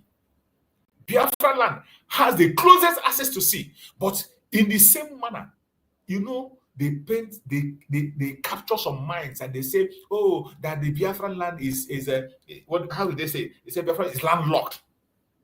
They say Biafra land is landlocked. And when they preach this landlocked, the most painful thing is that our fellow Biafrans join them to preach and say that Biafra land is landlocked. Up to today, the one that shocked me was when this man, a Nollywood actor, Pete Edochie was making a program and he opened his mouth and said that Igbo land is landlocked. You can imagine if somebody like Pete Edochie can open his mouth and say Igbo land is landlocked, you know we are in trouble. You know we are in a very big trouble. A program I saw, Pete Edochie, in an interview was saying that Igbo land is landlocked. This is somebody who is supposedly be educated, enlightened, preaching and say Igbo land is landlocked. But I bet you, Igbo land has the closest access to the sea. I have played the program here several times, where it was explained. The shortest distance to the sea is in Igbo land. In Igbo, I'm talking about within the 5 states. The first seaport that was approved by the British is in Igbo land. But all these things were abandoned because of the fear of the success, the envy of the success, the fear of the strength of the Igbo person. Not because we committed any crime against anybody, not because we were involved in any fraudulent issue, not because we took any life or we took any land. There has not been any record of anywhere where Igbos went and took over people's land, took over people. It's not because we don't have the population, not because we don't have the weapon, not because we don't have the things to do it, but it has never been in record. It is against the will of Chukwu Okike for you to take over anybody. We believe that every human being has the right to exist in their own. Whether one person, 2 person, 3 people, they have the right to exist. That is what we believe.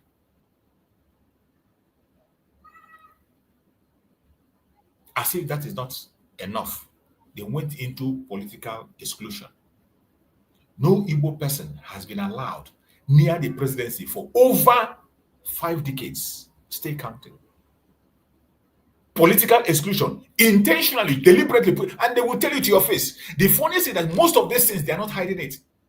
Most of this hatred, they don't hide it. They defend it, they defend it face to face, go to the national team, they defend it. They defend it. And ask them, what had an Igbo person done? Nothing. Nothing. A hatred that was planted and introduced by the British from the onset because of the fear of the wisdom, the strength, the progress of an Igbo man. The ability to oppose oppression. Because the colonial master saw it as a threat, they went ahead to instigate hatred against the Igbos, and that hatred has continued today. And it is that hatred that is still making them to be in charge of the resources in Nigeria today. It is that hatred that is helping them to continue to hold the Zoological Republic. Anytime you hear one Nigeria, it is a unity in hatred against the Igbos. They are calling for your death. They are calling for your extermination. And you are not paying attention.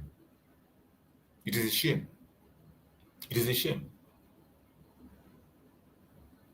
They went ahead to use their security officer to be targeting the Igbos.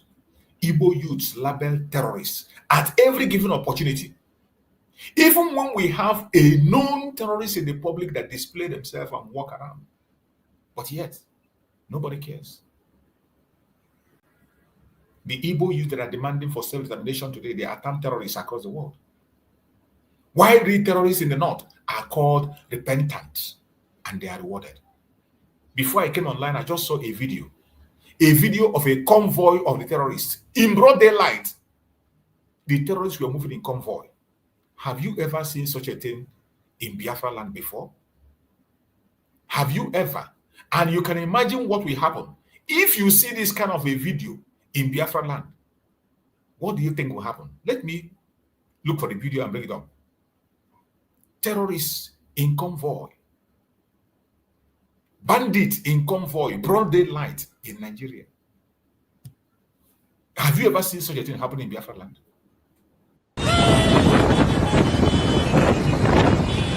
What you are watching here is convoy of bandits in convoy in a metro road. In a metro road in convoy. We are going to go to proudly celebrate convoy. So they are not using their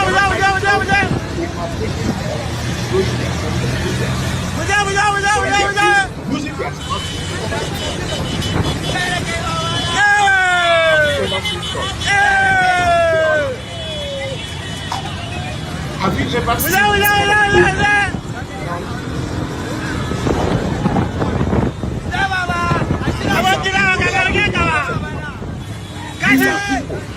they don't hide it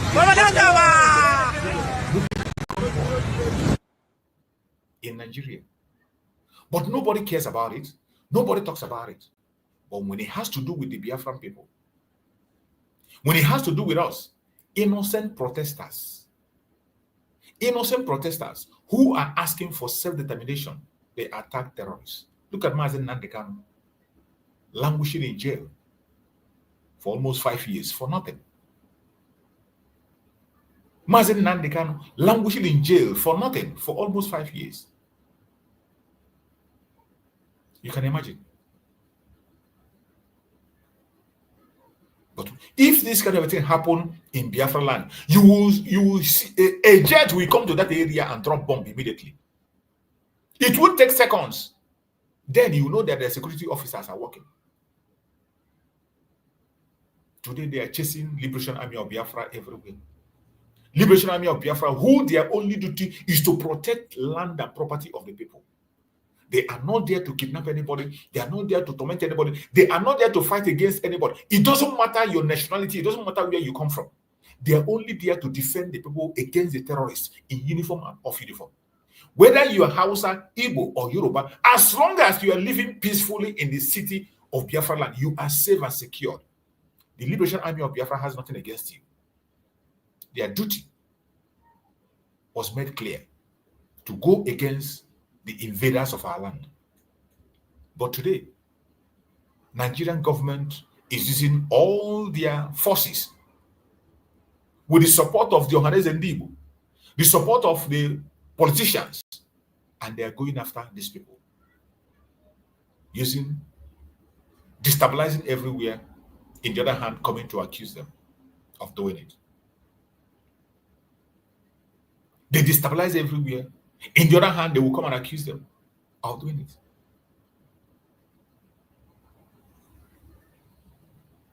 But our Supreme Namaste Nnamdi Kanu today, an innocent man is languishing in jail. Our Prime Minister, who came to maintain security in our land, who came to place security and make sure the people are secured. Today, they blackmailed him. They lied against him. They pushed all manner of lies against him. And finally, they took him and they arrested him. Simply because he was calling for the self-determination of his people and defending his people. That was the crime someone committed. What is? Self-determination has now become a crime because it is us.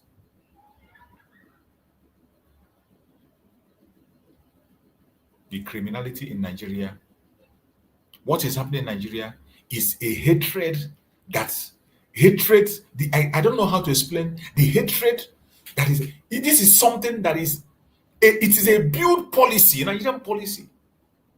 There was a video that Showore made also, where Showore spoke about that. I don't know whether if I can see that video, where Showore talked about this deliberate policy to keep us in chain.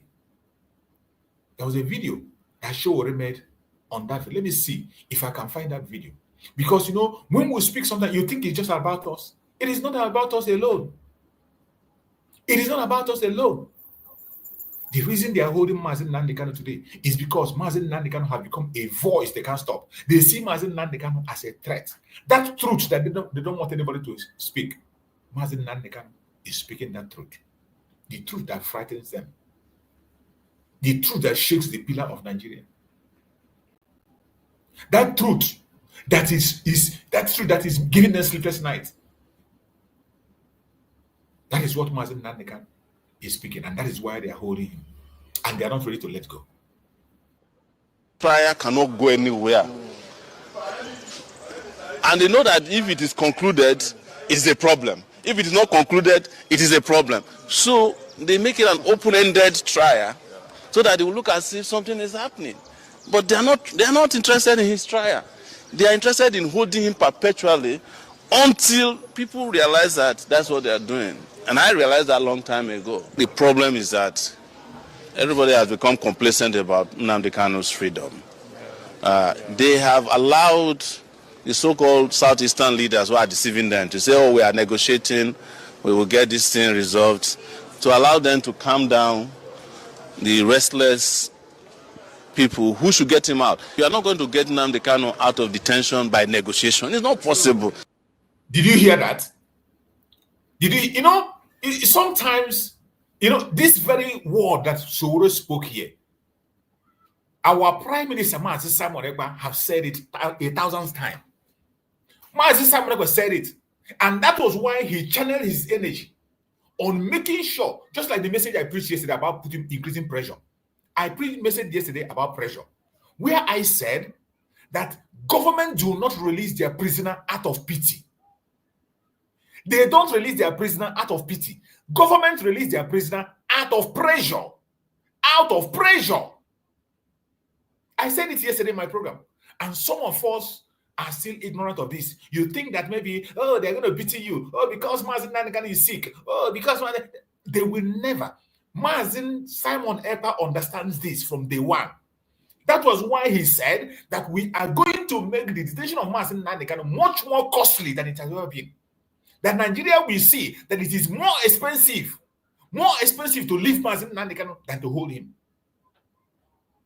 Mazi Simon Ekpa made it clear that we will make Nigeria, we will make the claim of Nnamdi Kanu useless in their hand and make them to know that it is more expensive to hold Nnamdi Kanu than to leave him. And I have been saying it over and over again, that nobody is in charge of the release of Nnamdi Kanu except the masses. That is exactly what Sowore is saying here. In their own case, that they come late, but these things are things we have seen long time before now. Our Prime Minister saw it very clear from day one. Immediately, Nnamdi Kanu was taken away. Mazi Simon Ekpa changed strategy immediately. And that was why Mazi Simon Ekpa was giving them heat from day one until the day they succeeded in taking him out. Until the day they succeeded, Mazi Simon Ekpa was giving them heat.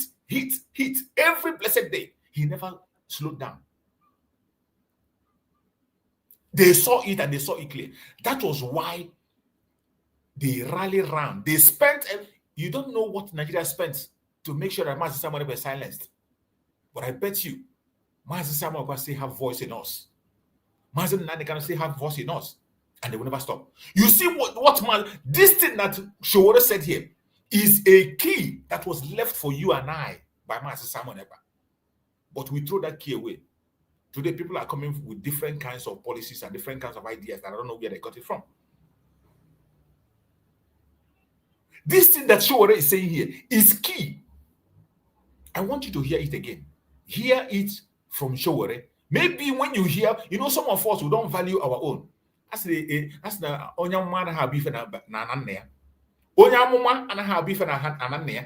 is why sometimes we bring people from other regions. Even if it is a white man, we bring so that you can believe and begin to act. Let's hear Sowore again. We will get this thing resolved, to allow them to come. Till people realize that that's what they are doing. And I realized that a long time ago. The problem is that everybody has become complacent about Nnamdi Kanu's freedom. They have allowed the so-called Southeastern leaders who are deceiving them to say, oh, we are negotiating, we will get this thing resolved, to allow them to calm down the restless people who should get him out. You are not going to get Nnamdi Kanu out of detention by negotiation. It's not possible. Nigeria is holding Nnamdi Kanu to ransom for his unity. The payment they are demanding for is absolute unity and loyalty, regardless of what they are doing to Igbos. Yes, or they are doing to other Nigerians. Unless that ransom is paid, and that ransom is Nnamdi, or Nnamdi is rescued from the kidnappers. Did you hear that? The payment they are waiting for Mazen Nnamdi can release is force. This same forced criminality, unity, this forced unity, this death of the Igbos is either we take the chain of slavery, is either Mazen Nnamdi can accept the chain of slavery or he remain in perpetual detention. The only payments, negotiation, all this their political whatever, political discussion cannot save Mazen Nnamdi Kanu. The only ticket and payment that the zoo want, that the British want, is for Mazen Nnamdi Kanu to accept the chain of slavery, perpetual slavery. And until we rise up to rescue him by force, until we make a move to rescue Mazen Nnamdi Kanu by fire, by force, nothing is going to change. Nothing is going to change. Mazi Simon Ekpanjoku said it. And he didn't just say it, he said it and he laid the foundation and he continued to do it. And we saw the effect. We saw the effect that all the politicians were on fire.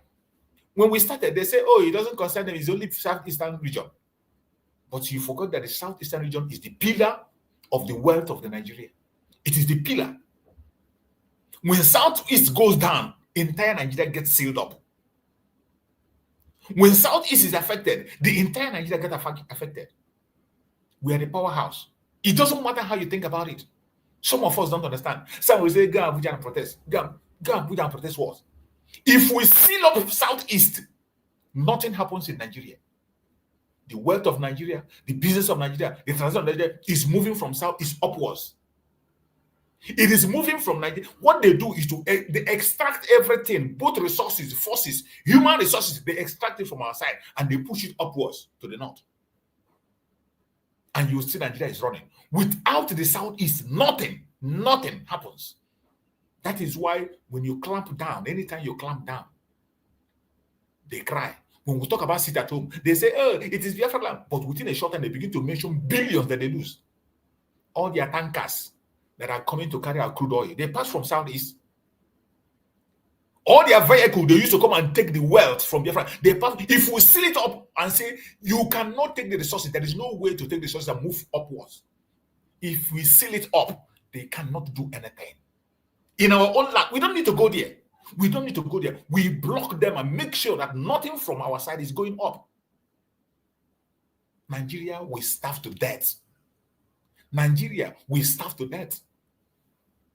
But some of us don't understand this. You just hear Sowore say it in the black and white that no negotiation will free Mazen Nnamdi Kanu. It is the people. But they have succeeded after they remove Mazen Simon Ekpa. They have now succeeded in making the people. You see, this is one thing with this. You know, all this while Mazen Simon was there. Even this Sowore knows very well. That is why, for me personally, I've not seen any video where Sowore was castigating Mazen Simon Ekpa directly. I've not seen. I didn't see any video where Sowore was attacking Mazen Simon directly. If he has done it, I don't know. I have not seen such video. But some of them that are sensible enough, even though they have their own strategy different, they have their own interest different, they know that we are on the right path. They know that what we are doing is what we are supposed to do. I have not seen Sowore in any video pronounced. If anybody have seen, please write on the comment section. Maybe you have seen, but I have not seen a video where Sowore was attacking Mazen Nnamdi Kanu or attacking Simon Ekpa directly. I didn't see. Because he knows that the power to release Mazen Simon Ekpa, Mazen Nnamdi Kanu lies on us. And that was exactly what Mazen Simon Ekpa was stood for.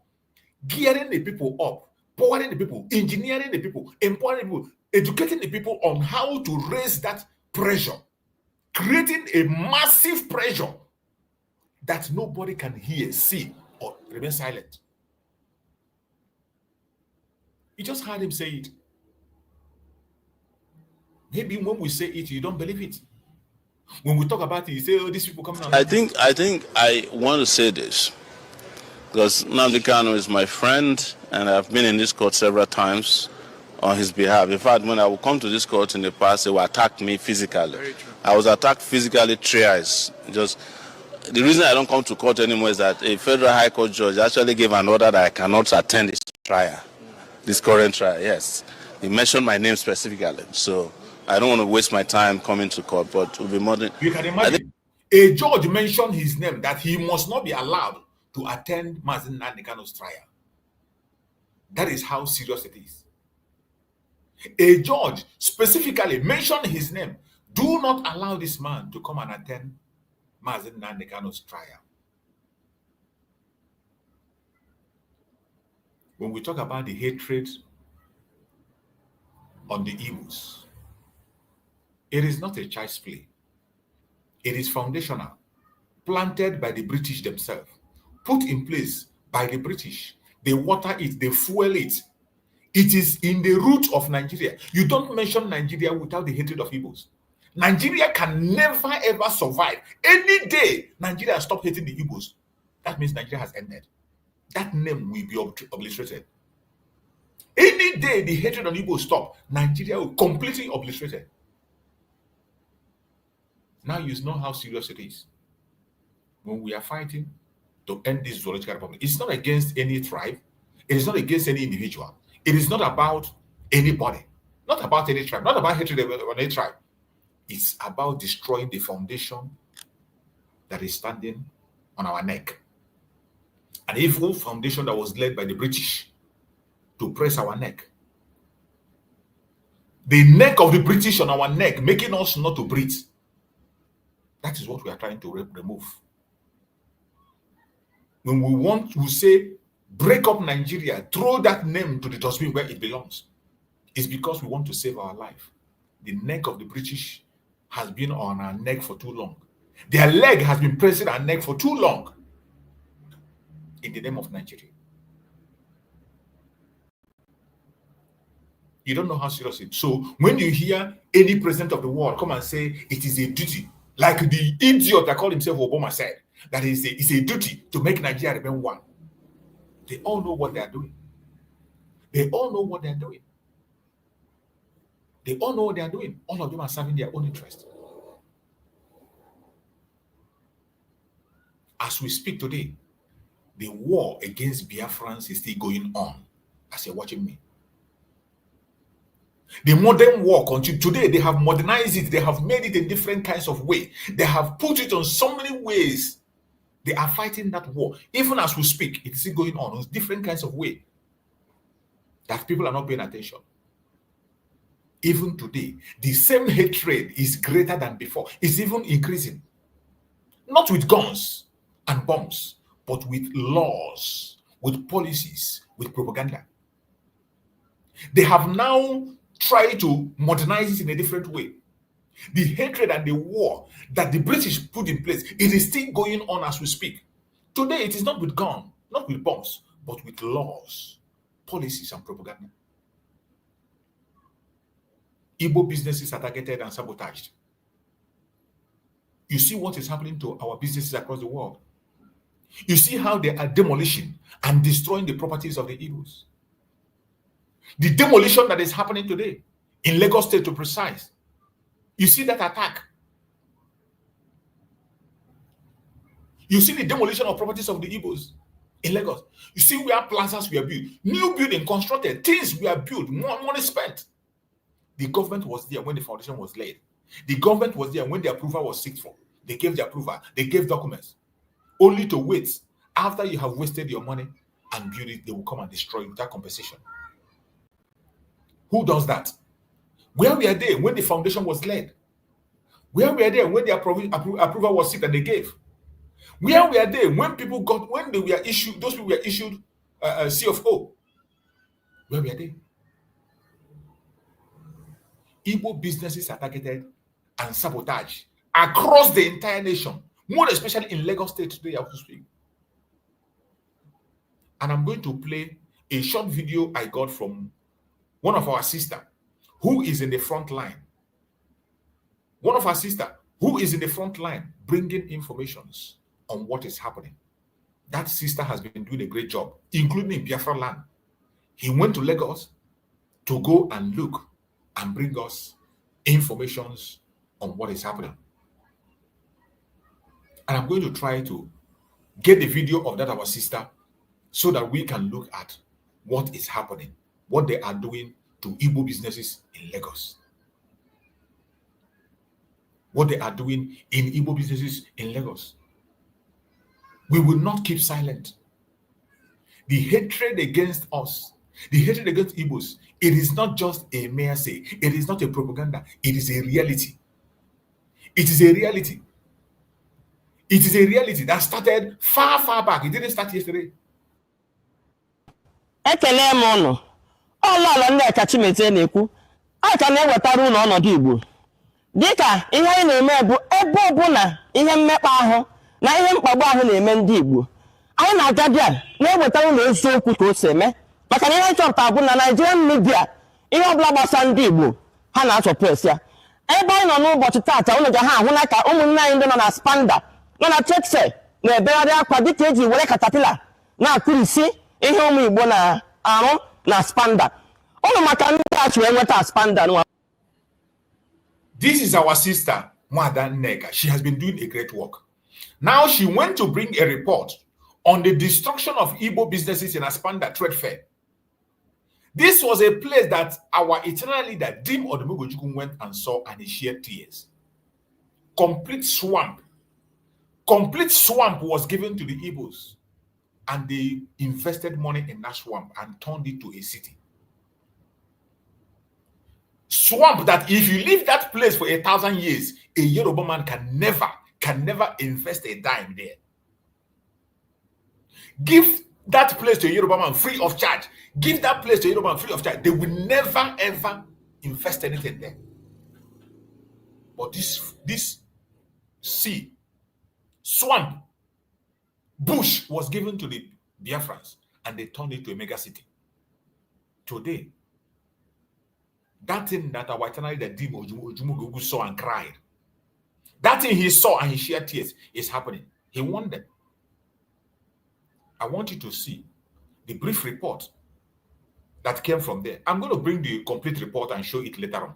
I'm going to bring the complete report, but let's hear the report that's coming from this our sister, even though she's speaking in Igbo language, to also encourage those Igbos who are there. But the world must listen. That is why I have to interpret. The world must pay attention, because the war they are waging against our businesses, the sabotage out of hatred, nothing else. Nothing else. These people have not done anything wrong. Because in the quest of Nigeria, their so-called one Nigeria, they have done nothing wrong. Because in Nigeria, you are entitled to own your property or business anywhere in Nigeria legally. This is what they did.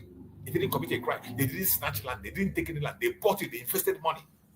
In fact, the place that was given to them was a swamp. They made it a land. Today, the government came and destroyed property that worth billions of dollars.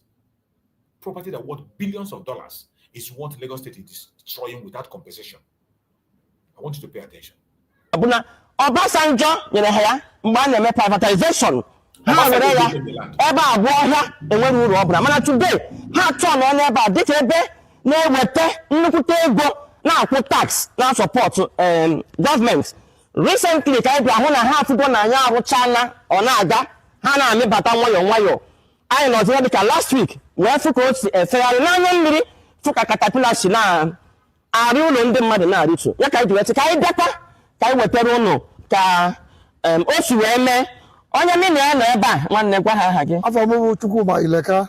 PA to CSO of Aspanda. Okay, onye nwa PA to CSO Aspanda. Ya nwa na-akpọgharị anyị n'ụbọchị taa ka o gosi anyị ebe akụriri ihe. Ebe anyị na ugbu abụọ new site, Aspanda new site. Ihe ahụ Aspanda new site. You can imagine ụdị ego a ebe a arụsị agha ndị mmadụ bido ahịa, ụdị tax na ụdị ego ha ga na-eweta na government. You see, in all these businesses, in Lagos State today, the Igbos are the highest taxpayers. They are the highest taxpayers. But because of the way you can see a wickedness that have gone to the extent that they don't care about the revenue they generate from you. They don't care about the task. The only project they have is to make sure that they destroy you. They make sure you don't exist. They don't care about the task. And I am not surprised. Likewise, so many of us. Every one of us had a voice note that leaked from the terrorist today that they made the vice president. The terrorist that is the vice president, we saw his communication with Amosu when he was talking about what is happening today. When he was discussing exactly what they discussed on that very leaked audio is what is happening in Lagos today. Nothing removed. The way that man, the way that terrorist that is the vice president today, the way he discusses was the way it is. And you can now understand that that discussion was made with Tinubu. That discussion was made with Tinubu, and that terrorist leaked it to Amosu. And Amosu was hearing it as a surprise. Even he himself was hearing it as a surprise. But today, when we saw that voice note, we thought it was a joke. After 4 years, just like they said, he said that the Igbos will never have any place in Lagos. The Igbos will never have any position in the Nigerian government. They say the Igbos will be reduced to nothing. But I bet you, they are not God. You did that in 1970, after the Civil War. You took away everything and you left off with nothing. And look at where we are. How do you think you can put us down now that we are scattered across the world? Now that we have more voice in the world, now we are everywhere. You think you can do that? You're wasting your time. You're wasting your time. I only blame some of us who are not waking up. I only blame some of us who are still bent on investing in other places instead of investing in their hometown. I only blame those ones. These things are not coming as a surprise. Nobody is going to put the Igbo Biafrans down. The more you try to destroy the Igbos, the more you destroy yourself. The damage that you're causing to yourself is irreparable. Let's continue to hear. Tata, because now you bring Igbo, now na chi ha na-eme anyị ka eji rigo ya. Biko na unu ga-eche anyị ga-ewetara unu ka o si na-eme ndị o metụtara ihe kpatara eji na-eme ya. Ndewo. Tell him to cut.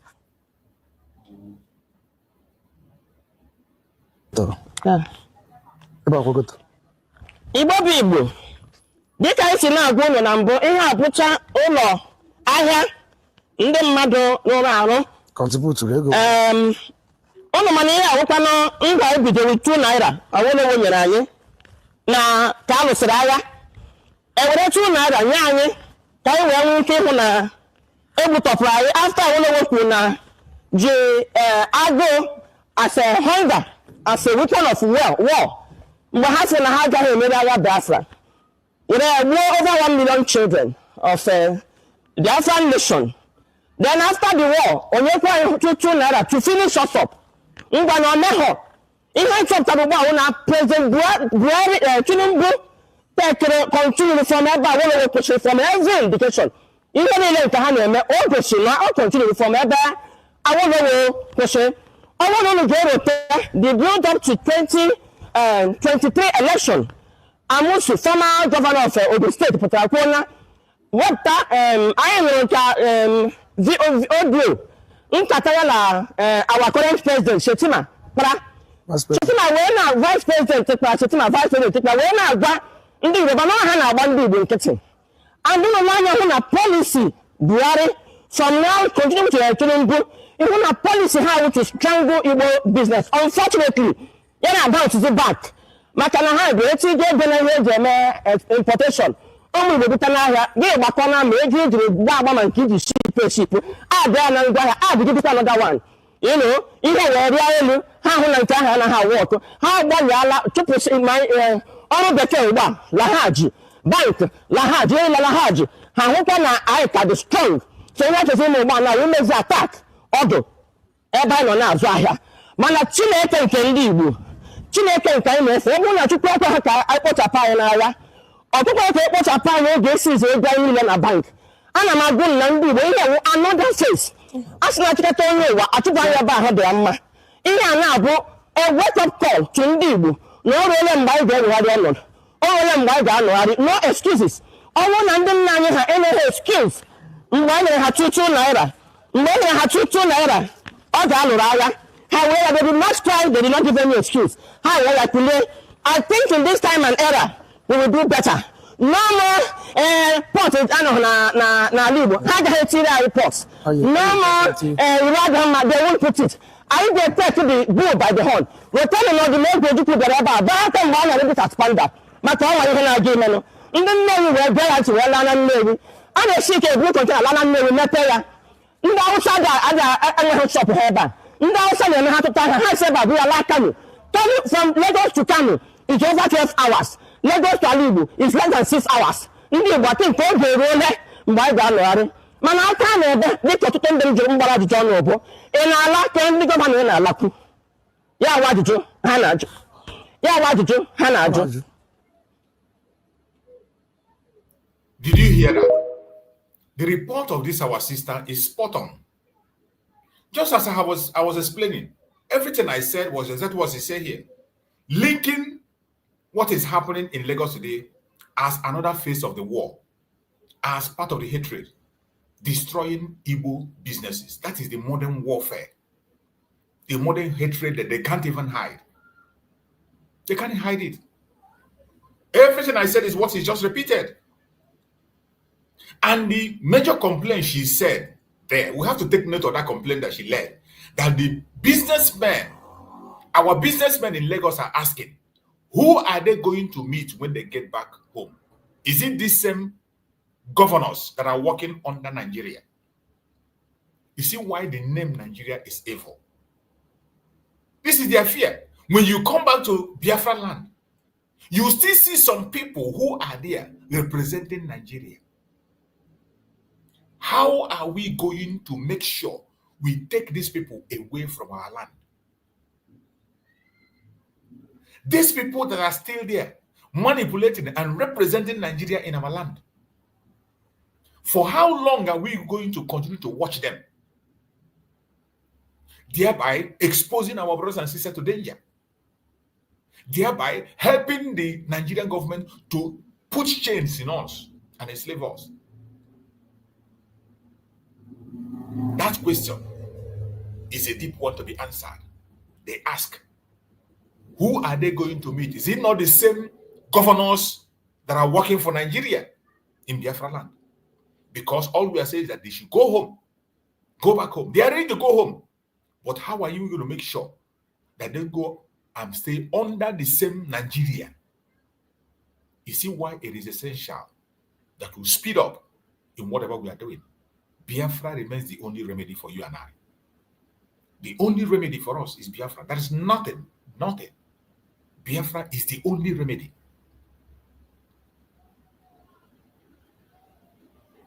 My fellow Biafrans, the war has continued on a modern day's way. The hatred have continued on a modern day way. Look at sit at home. The sit at home protest. The sit at home protest, a very legitimate and genuine civilized no violence protest that we're making. But they criminalize it.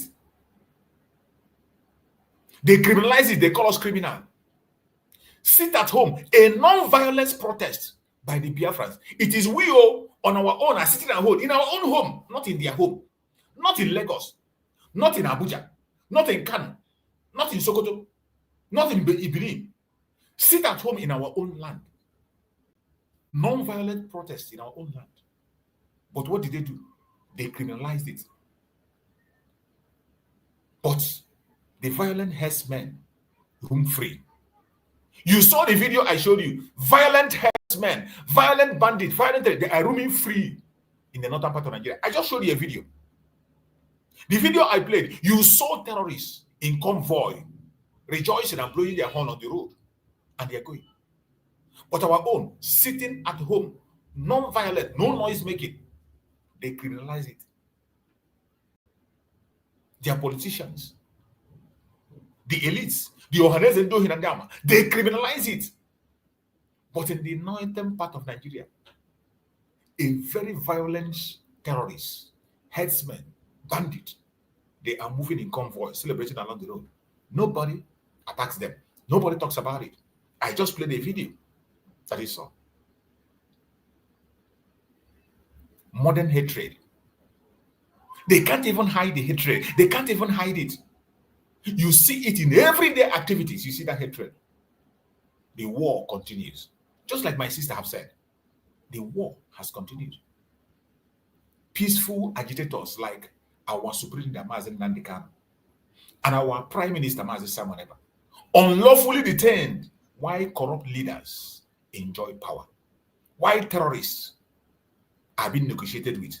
Why terrorists are being recruited into the army and the police? Why terrorists are being celebrated in the north? But peaceful agitators like our Supreme Leader Nnamdi Kanu and Simon Ekpa are being detained unlawfully, simply because they are asking for self-determination.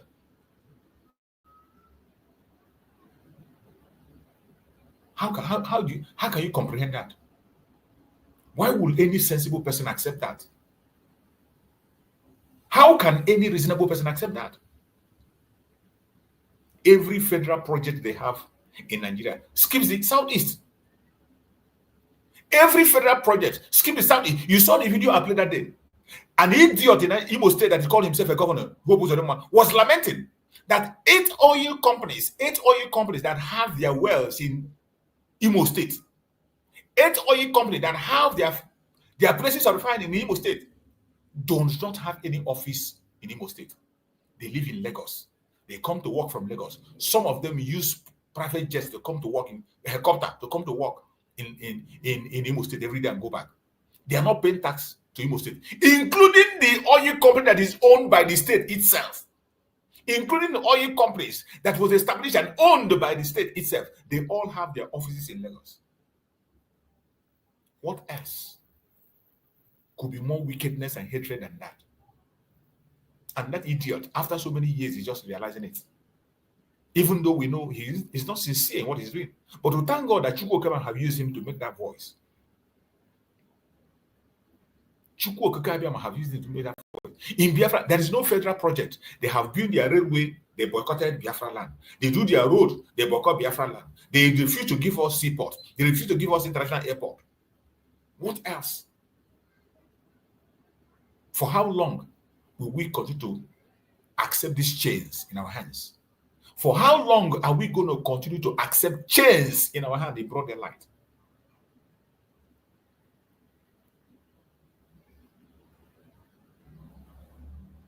Even during national crisis, something that involves everybody. In national crisis, Igbos are scapegoats. When something happened in Nigeria, instead of them facing people who are involved, it is Igbo. They always make us scapegoat. In NSAS, go and check people that they kill in the NSAS. Majority of them are Igbos. And bad governance, go and check people they kill them. Majority are Igbos. Every protest that happens in the north where people are massacred, go and check is Igbos. Burning of market and whatever, all are Igbos. The hatred is not a relic of the past. It is alive, active, deadly.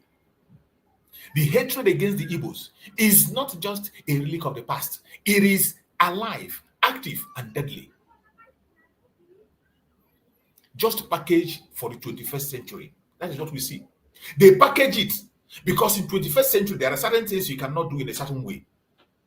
There are certain things you must do. But now they have succeeded and they package that hatred in such a way that you should be acceptable to people. And the international communities are watching. Most of the international communities are endorsing it and they're following it up. If they don't endorse it, I see no reason why a terrorist country will give information to Finland and Finland will accept it to detain a citizens of theirs who have served them in different ramifications.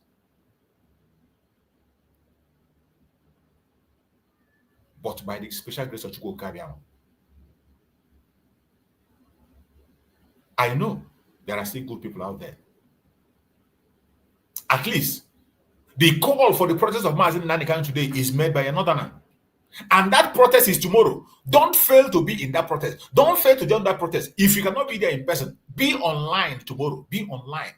Speak about it. Post about it. If you see any video about it, post. If you are in any area where the protest is happening tomorrow, come and share with us here.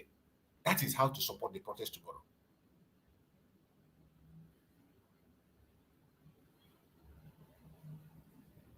On the social media, and those that will achieve since we made a clarion call of one Nigeria, one voice protest. We saw what happened in court yesterday. Nnamdi Kanu was refused to be released for his medical attention, and Nnamdi Kanu is dying in DSS custody. And that is why one Nigeria, one voice protest is still on. Peaceful protest is our fundamental human right as citizens of this country. I have written to IGP. I have also written to the DSS director, and this protest is going to be peaceful on 1st of October at Igbo Square, Abuja. And I'm calling Nigerians with good conscience to support this clarion call, online and offline. Online, those that will not make it to Abuja should push for this clarion call on the social media. And those that will sacrifice and make it to Abuja will come offline to support us in this call.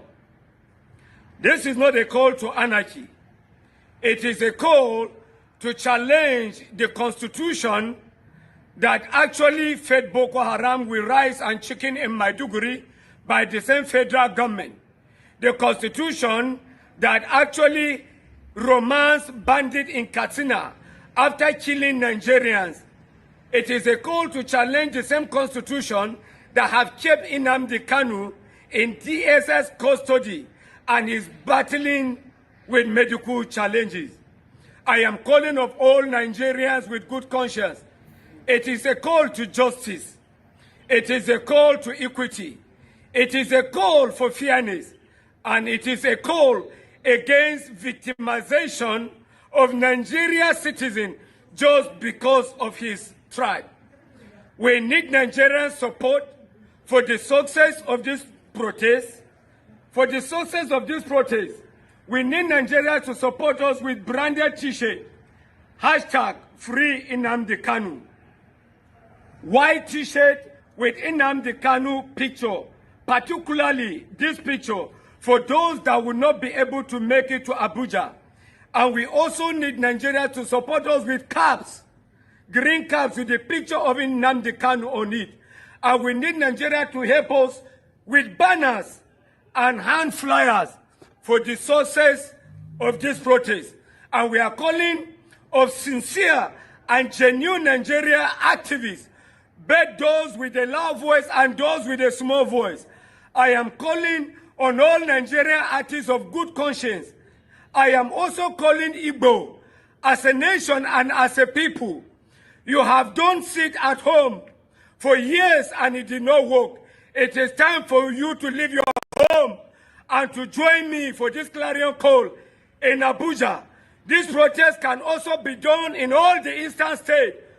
On the day of celebrating our Independence Day, which is supposed to be celebration of independence, but we are actually going to celebrate slavery by a government that is not sincere to her citizens. We are going to celebrate slavery by a government that has actually made her citizens slaves. May God bless the Federal Republic of Nigeria. May God bless Nigeria as a nation. You have heard a message from this brother, and we appreciate him. Tomorrow is 1st of October, and tomorrow this very program is going to kick off. Tomorrow, this very protest is going to kick off. Wherever you are, please, if you are in Abuja, make sure you make yourself available and be security conscious. If you are in any part of Biafra land, you can organize yourself and conduct your own protest. 1st of October is key. That date is key. Every one of us needs to support that protest.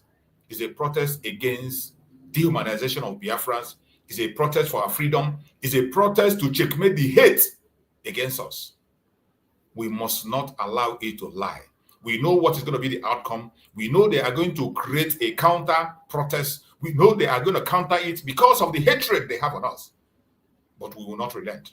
And I ask, why so much hatred? Why so much hatred on the Igbo Biafrans? Why? Why so deep hatred of the Igbo Biafrans? What have we done? What have we done to these people? What? What have we done to them? The only reason they continue to hate us is because the Igbo represents everything oppressive system fear. That is what. That is why. The only reason they continue to hate the Igbo spirit is because the Igbo spirit represents everything oppressive system fears. Every oppressive system, every oppressive regime, what they fear is what we represent. That is why you saw from the beginning, from the colonial master, they planted this hatred because they fear us. Because they fear us. From the beginning, the colonial master planted this very hatred from the beginning. Because they fear us. It is not ordinary. It is not ordinary. It's not because we committed any crime. It is not because we committed any crime. What crime did we commit? What crime did we commit? The only crime we commit where they hate us is something that every oppressive regime fear. They fear our boldness. They fear our innovative nature. They fear our entrepreneurial stance. They fear our republican nature. They fear our resistance to oppression. That is why they hate us so much. There is nothing, no crime we have committed against anybody. Nigeria fears our boldness. They know we are bold. They fear that we are very innovative. They fear our entrepreneurial nature. They fear fiercely about our republican nature. They fear our resistance to oppression. This is why they hate us so much. There is no other reason. No other reason. That is why they hate us. That is why they hate us. That is why they don't want us to see the light of the day.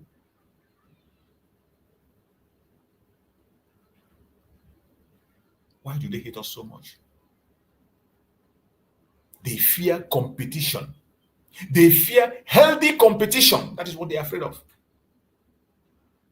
They fear innovation. They fear unity. When you see them preach Nigeria as unity, it is lie from the pit of hell, because it has never been and it will never be. There is nothing called one Nigeria, and there's nothing called United Nigeria. It doesn't exist. From the onset, from amalgamation, these are people that have different value system. Regions that have different value system, and they were forced together without their consent. They were forced together for more than 100 years. There was no discussion of negotiation. There was no agreement. People were forced together. And some fraudulent individuals continue to push that because they serve their own selfish interests, continue to enslave their people, continue to tighten the chain on the hands of their own people for their own selfish interests. We have those selfish individuals as Northerners. We have them as Southwesterners. You have them as some of them from Southeast. They are from everywhere. Some criminals like the drug baron in Nasarok. These people came together and they continue to push this very agenda and promote that hate, which makes them feel okay. I can bet you that this hate is not preached only by the Northerners. Even Igbo politicians are pushing the hate against their people. How many times have Peter Obi spoken about the destruction of properties in Biafra land? The only time Peter Obi spoke was when his own brother property was affected. When they came to destroy his own brother property, he came in the front line and he stood and made sure it didn't happen. After that, have you heard his voice? Have you ever had? And the genesis of this whole problem is Peter Obi coming out for election and failed. Peter Obi coming out for election and failed. And Tinubu came in and started the policy of destroying everything that has to do with the Biafrans, Igbo Biafrans in Lagos. Peter Obi was the genesis of the cause. But how many times have Peter Obi come online to make a case for the Igbo people? How many times? Because he feels when he talk about the Igbo, he will never be a president. When he talk about what is happening to Igbos, he will not be a president. But Muhammadu Buhari was appointed by Boko Haram to be a spokesperson for them. Muhammadu Buhari was speaking on behalf of Boko Haram before he became a president. Muhammadu Buhari was fighting for the Northerners before he became a president. Not just Northerners, Muhammadu Buhari was supporting Korokoro, supporting terrorists in the North, calling them their foot soldiers. And yet he became a president. But Peter Obi will never, ever, ever, ever mention the name of Nnamdi Kanu. He will never mention the name of anything that has to, he will never support any program that has to do with Igbos. Instead, he went to the North and promised them that they will be the ones that will enjoy his government more than ever. That was the promise he made in the North. He went to the North and made them promise that they will enjoy his government more than any other time on the planet Earth. Goodluck Jonathan was there and he gave them everything he had. Goodluck wanted to eradicate Almajiri system. What did they pay him back with? They stoned his convoy as a president. They burnt his convoy as a president. And they succeeded in taking him out.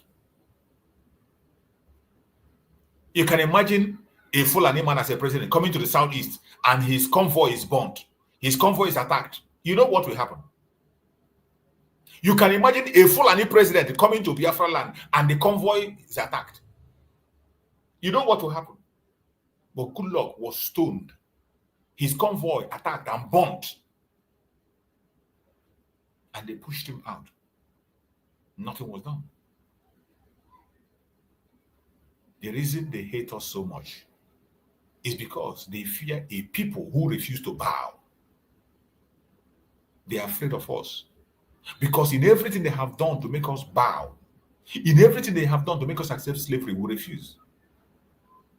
They know that if the Igbo person rise again, they know that if the Igbo people rise again, united, determined, and fearless, the empire called Nigeria will crumble under the weight of its lies.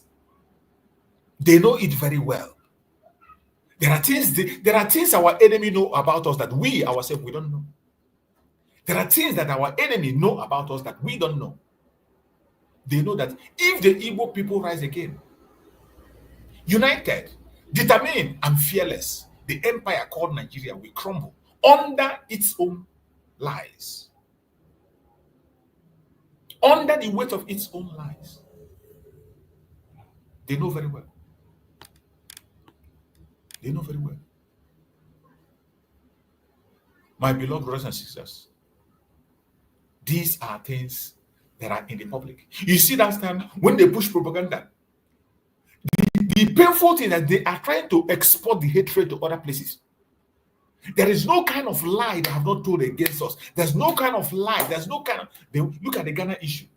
They said that the Igbo man was trying to build a kingdom in Ghana, which was a blatant lie. They say that we are creating nations everywhere, we are dominating. This is a blatant lie.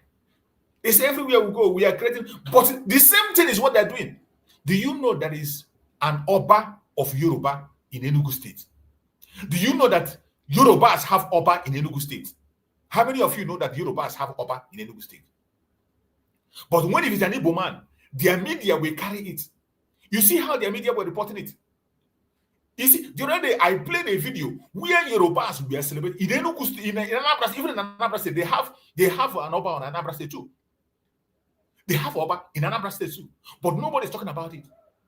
But when it is an Igbo man who comes in a place, and in our own case that we come, we make him part. It is not just to come and take a title. The Igbos don't just come and take a title. As in the Igbo, wherever you see them, they always make impact. You see their fingerprint everywhere.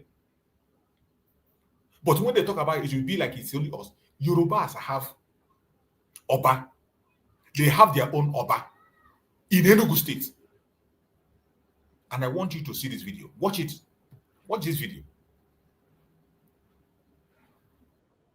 Today, I'm with a distinguished personality here in Enugu State. We are in Ibagwanike in Enugu State. And I'm with Oba Alhaji Abdulaziz Adebayo Olateju, Olono number 1 of Enugu State, Oba Yoruba in Enugu State.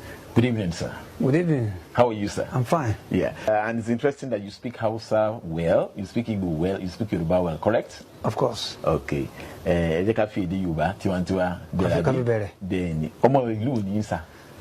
Alhamdulillah Rabbil Alamin. Ọpẹ́ fún Ọlọ́run Ọba Ṣẹ̀dá. Bẹ́ẹ̀ni. Ọmọ Ẹdẹmọ po arogun ni mí, ọmọ Ajila lọ́ọ̀sọ́. Ọmọ Ají fi ọjọ́ gbogbo dára bí egbin nílùú Tìmì. Lede. Eba ki mura su Igbo. Eba Kanu wa mo ta su Igbo. Na su ya di kama afọ. Ha. Wala nka bụ ihe a ga-ekwu iche maka na gbasara akụ asụsụ. Chineke nyere m onyinye ịnụ asụsụ. O nyere m ntị ịnụ asụsụ, ghọtakwa asụsụ. N'uju. Ọ na-adị ụfọdụ ka a na-asị m amụrụ m ebe a, kọngara akwụkwọ ebe a, etogo m eto, anọ m Enugu a, mgbe m bịa Enugu na 79 m bịara Enugu a, eso m wee tụọ vootu, ekwuo m n'aka wee bịa Enugu, amago m ihe wee bịa Enugu, abụgoro m nwoke wee bịa Enugu a, anọ m ebe a tụọ vootu, nke anyị tụtara Chief Dr. Jim Ifeanyichukwu nwa obodo, o ji wee bụrụ gọvanọ Anambra Steeti. Mgbe a ka anyị tụrụkwa Alhaji Shehu Shagari, Second Republic, President of Federal Republic of Nigeria. So, one can be Enugu. How nasan chwa kana ji Hausa? Anan na Enugu ka koya? Muna jin Hausa. Najin yare Hausa. Kuma ban taba je arewa ba, ban taba bi arewa. Ka san mutum zai ce to ya je arewa ya zo na ko sakara daya ko biyu ko uku. Shine ya sa ya je, mun ban taba je ko ina. Anan kake? Nan daga nan suna jin yare yana magana da Hausa. Da Hausa sai na kama. The relationship with the owners, you are settlers here. Your relationship with the people here, is it cordial? The owners of the land, the Igbos that are in Enugu, is it cordial? It's very, very cordial.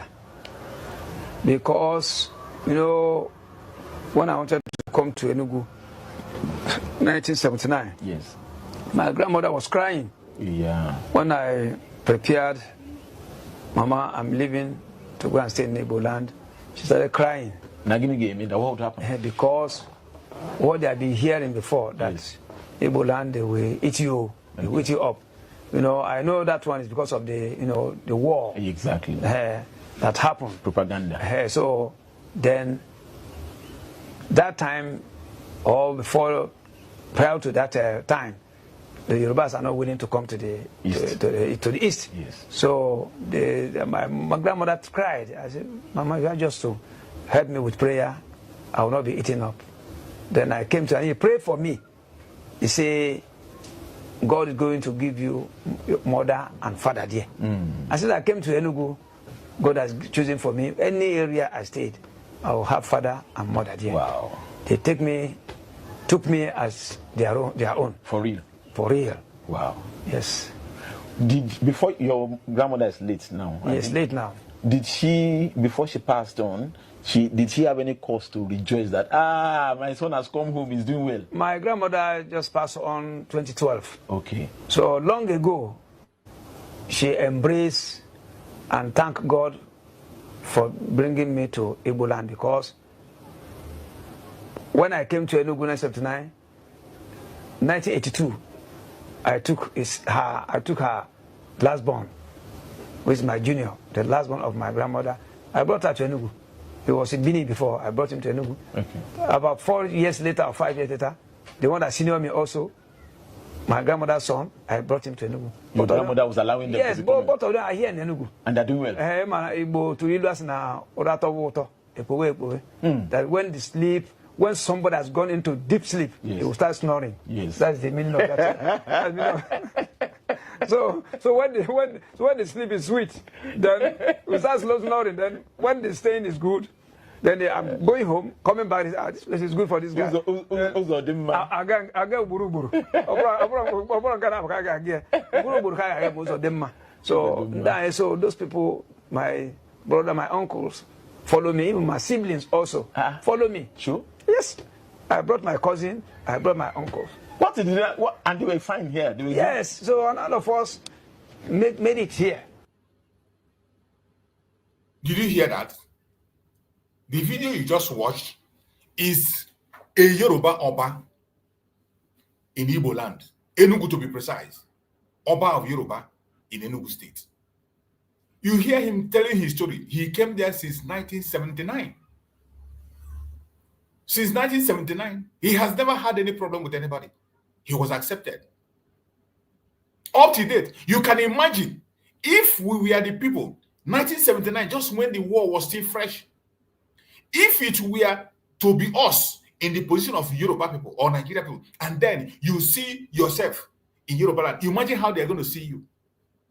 Imagine how they're going to look at you. Imagine what they will do with you. At that time, when the pains of the civil war is still very fresh, this man came in. He didn't only come, he came, he succeeded. He went and brought his in-laws. He went and brought his brothers. He went and brought his uncles. And they're still living in Enugu up to today. But these people, they will be the same people that will come online and begin to tell that any place Igbos go, they will go and bring their brothers and come. Any place Igbos go, they will go there and they will make their own king. They will bring their own thing. And you see, because we don't have time to respond to this idiocy, they say it and say it and say it, it becomes normal. And that is why it has become essential that we begin to respond to this their idiocy.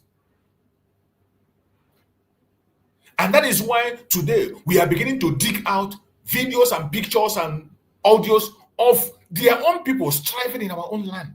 You can imagine, since 1979, this guy was there. Look at him speaking Igbo very fluently, more than Igbo man. You can imagine his children, you can imagine how their own Igbo will be. This is a man who came and learned Igbo. His children that he had in Igbo land, the children that he told his uncles and brothers have given back in Igbo land, you can know how their Igbos come. That's why sometimes when they commit a crime, you say an Igbo man because you're speaking an Igbo. Majority of those people that commit those crimes are not even Igbo. Speaking the language does not make it that it is from this area. That is why when something happened, do not attribute that into the region because of the language you had. You don't reach into conclusion because the person is speaking a certain language. You said it is from that area.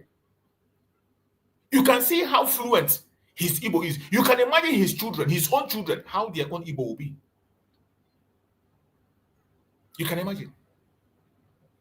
This is a Yoruba man who has succeeded. We have never ever had a story of anybody from any region that came into Biafra land and faced persecution. We have not had any story of anybody who came to Igbo land, whether a Yoruba or anybody that came to Igbo land and faced persecution, mass persecution by the people. It has never happened. It has never happened. Mass persecution by the people, it has never happened. But every time, there has always been mass persecution against the Igbos in the north, mass persecution of Igbos against the southwest, which is still going on as we speak. But in our own case, we embrace them. We give them open arms. We embrace them. And we continue to move along with them, ignoring every atrocity they have committed against us. But yet, with all this, they are not placed. My fellow Biafrans, after noticing all this hatred that is happening, what is the way forward? What is the way forward? With all this hatred that surrounded us, that we know can never ever change, what are we going to do? Fellow Biafrans, lovers of freedom across the world, we must understand this hatred is not our weakness. It is proof of our strength. I have always tell you, look upon the positive in everything you see, no matter how negative it is. Continue to tap into the positive. That is how to succeed. That is how to strive. That is how to grow. That is how to become indestructible. Look into the positivity of every negativity you see around you. It will make you indestructible. This hatred is our weakness. It's not our weakness. It is a proof of our strength. They hate us because they fear us. They hate us because they fear us. They try to silence us because our voice is powerful. Because our voice is powerful. They try to divide us because our unity is unstoppable. They see it every day. You see them even complaining about the one boy system. The way we operate in one boy system, you take your brother, you train your brother, you take your brother, you train your brother, you hand over your business to your brother. The next person will come, you go home and you hand over your businesses to people. They are jealous of it. That unity, they are very, very jealous of that unity. They try to divide us because of our unity. They know that our unity is unstoppable. They know that our unity is unstoppable. Or regardless of all the things we are seeing today, regardless of all these things they are pushing us right, left, and center, all these things they're doing against us. They hate us because they fear us. They try to silence us because our voice is powerful. They try to divide us because our unity is unstoppable. My fellow Biafrans, wherever you are, our duty now is not to beg for acceptance, but to fight for liberation. The duty of every Biafran, every child, every old person, every young, both married and unmarried, both male and female, our duty now is not to beg for acceptance. Don't beg for any acceptance by anybody. Don't. It is an abomination for you to beg for acceptance. An abomination of the highest order. That is why the Ohaneze ndi Igbo na Ndohi, Ohaneze Ndohi na Ndama, Ohaneze ndi ritualists, with these politicians and all these criminal elites, that is why they are committing sacrilege. Last time we heard a voice message that leaked that Ohaneze wanted to go and beg Sultan of Sokoto to forgive Igbo. Abomination of the highest order. Abomination of the highest order. When that voice message leaked, during the time of Iwanyang, when Iwanyang was with the level of Igbo, that voice message leaked. I played it here on my program. An abomination. And a Biafran, a real son of Biafran that had the blood of Biafran saw it and shouted and said over his dead body that no idiot should go to such kind of a move. What crime have we committed? What have we done to them? What? They are the ones that are supposed to apologize, not the other way around. Our duty now is not to beg acceptance, but to fight for liberation. Fight for liberation. Fight for liberation. A fight. Put up a fight for liberation. That's what we're supposed to do. Not to cry over marginalization. Don't cry. Don't continue to cry over marginalization. Build our own nation. We need to build our own nation. Enough of this crying of marginalization. Stop it. Stop talking about marginalization. We need to build our own nation. That is where we are today. Build our own nation. That is the solution. Not to dwell on hatred. Don't dwell on hatred. Do not join them and dwell on hatred, but turn it into motivation. Don't dwell on hatred. Turn their hatred on you into motivation. Turn it into motivation for self-determination. Let the hatred they have on us motivate us to embark in self-determination and increase our force in self-determination. Don't hate back. Don't say you're going to hate because they hate you. No. Let their hatred be a motivation for us to engage more into self-determination. Rise with every strength we have. Put in anything, everything you have, all your resources, put it in self-determination. That is how to pay them back. Enough is enough. Don't go and beg anybody for freedom. Don't go and apologize to anybody. Stop complaining about marginalization. There are things you can do for yourself. There are things, we are talking about solution now. We are talking about solution, the way forward. The way forward for us. Because we know that they hate us because they fear us. They hate us because they know we have a powerful voice. They hate us because they know that we are united. We don't hate back. The way forward for us now is what we are talking about. Our duty now is to It's not to be begging for acceptance. Come and accept us. Oh, put us in your government. Oh, make us president. Oh, make us the... That is arrant nonsense. That is the highest idiocy of all time. We need to fight back. Fight for liberation. That's what we do. We don't have to keep crying. Don't cry over marginalization. Don't cry. They're marginalizing. Stop talking about marginalization. Stop it. Build your own nation. Build your own nation, Biafra. Build it. Don't look at anybody. Build your own nation.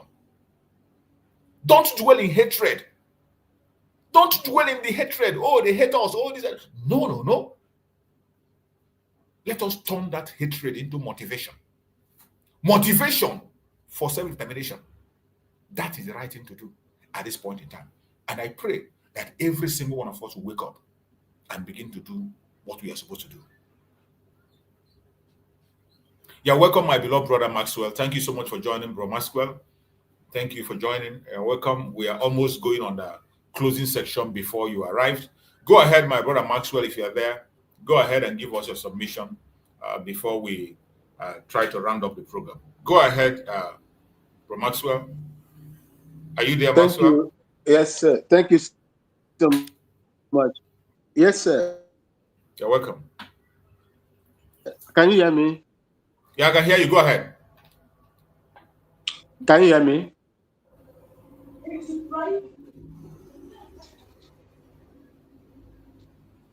Go ahead, bro Maxwell. I can hear you. Go ahead. Okay. I do not know. Where you cannot hear me, please let me know, because our internet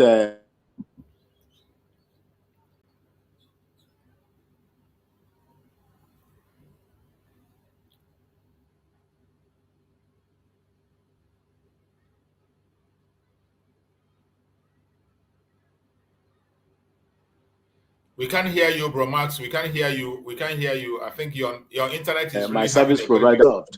They put us on roaming on a system that we made. Mazichuk, I am having a very serious problem. You cannot hear me. What about now? Wow. It's a very big problem. We can't hear him.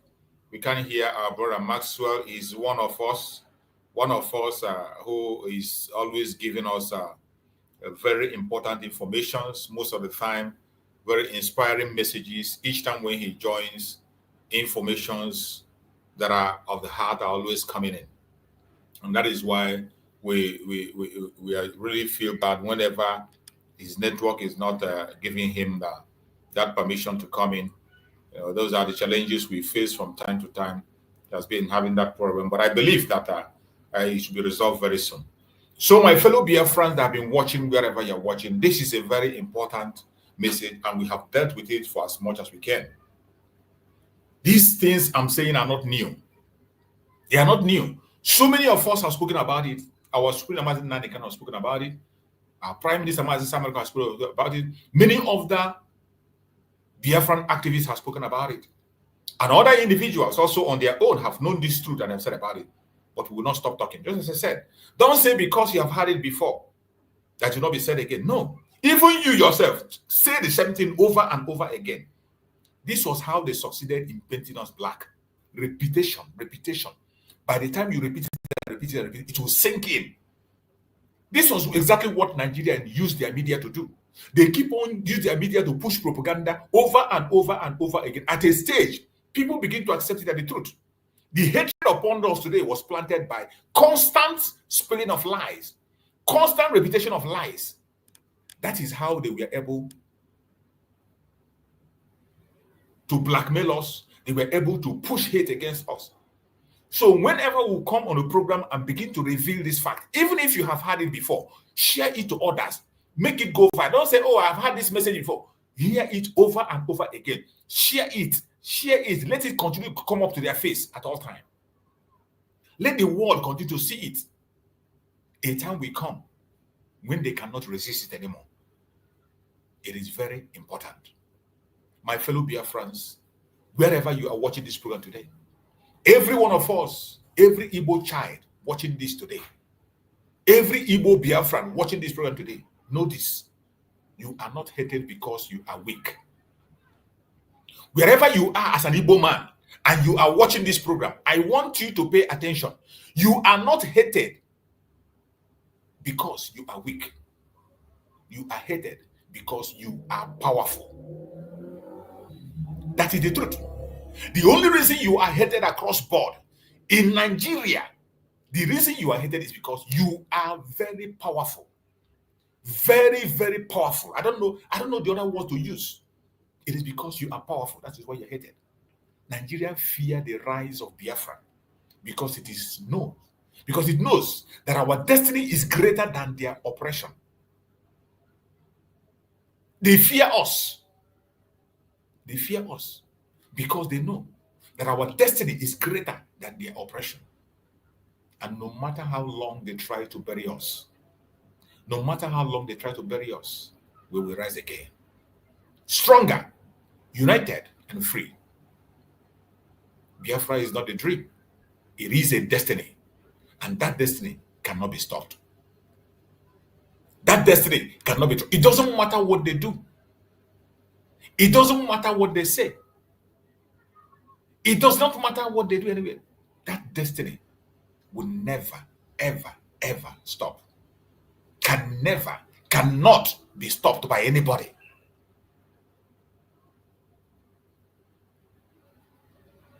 My fellow Biafrans, if you believe the hatred against the Igbos is systemic and deliberate, if you believe that the hatred against the Igbos is systemic and deliberate, hit the like button, share this broadcast, and comment, enough is enough. Comment, enough is enough. Together we will expose their lies. March boldly towards our freedom. We are unstoppable. I appreciate every one of you that have been with us on this program today. We have been able to deal with this topic and we will continue to do so. Do not forget tomorrow, protest for Nnamdi Kanu. Don't forget that protest. Every one of us, even if you are not in Abuja, make sure you are part of that protest tomorrow. Even if you are not in Abuja, make sure you are part of that protest in your own platform. Make sure you send in hashtag free Nnamdi Kanu, hashtag free Simon Ekpa, hashtag Biafra must be free. Share the picture of Nnamdi Kanu, let it go viral. More especially that picture where he's wearing this cap. That picture where he's wearing this very cap of wearing. Make sure you share it and let it go viral. We must not allow the enemies to take over our seats. We must not allow them to bring us down. It doesn't matter what they do. Enough is enough. Enough is enough. Enough is enough. You're welcome, my beloved brother Christian and Peaceman. Thank you so much for joining. You people are coming, and as you're coming, you're just giving a remark and closing remark because I'm rounding up already, almost 3 hours plus. I'm not supposed to be around by now. I'm supposed to have gone long, but nevertheless, the people who are here, more especially my brother Christian, is not somebody I can see and say, no, I'm going to run away. No. My brother Christian, go ahead and take the mic and speak to us, brother Christian. Massachusetts, good afternoon. I just came in very busy and late, but I said, let me, since I see you are closing up, but then, so obviously the message must continue. Everybody, all hands has to be on deck. It doesn't matter where you are doing it. We must continue to push because the message is penetrating, and now Chukwuka Abbiama, more or less, has taken over the message. And as we speak now, it's viral all over the world. So you see that we keep saying this thing, we have to continue consistently, and eventually, when Chukwuka Abbiama wakes up or puts his hand on it, it again will change. These people have been put to shame. These enemies of humanity has been put to. There's this guy in America whom I've known or I've followed rather for many years, many decades in the past, Bill Maher, you know. So he has just thrown out like a bombshell, and is now all over the place. And not only that, the zoo now, this same always Kwenso, the Chineke ga-akpọ Reno Mokri, Femi Fani-Kayode, all of them, they are just, you know, all over the place now, jittery, because their evil deed has come to light.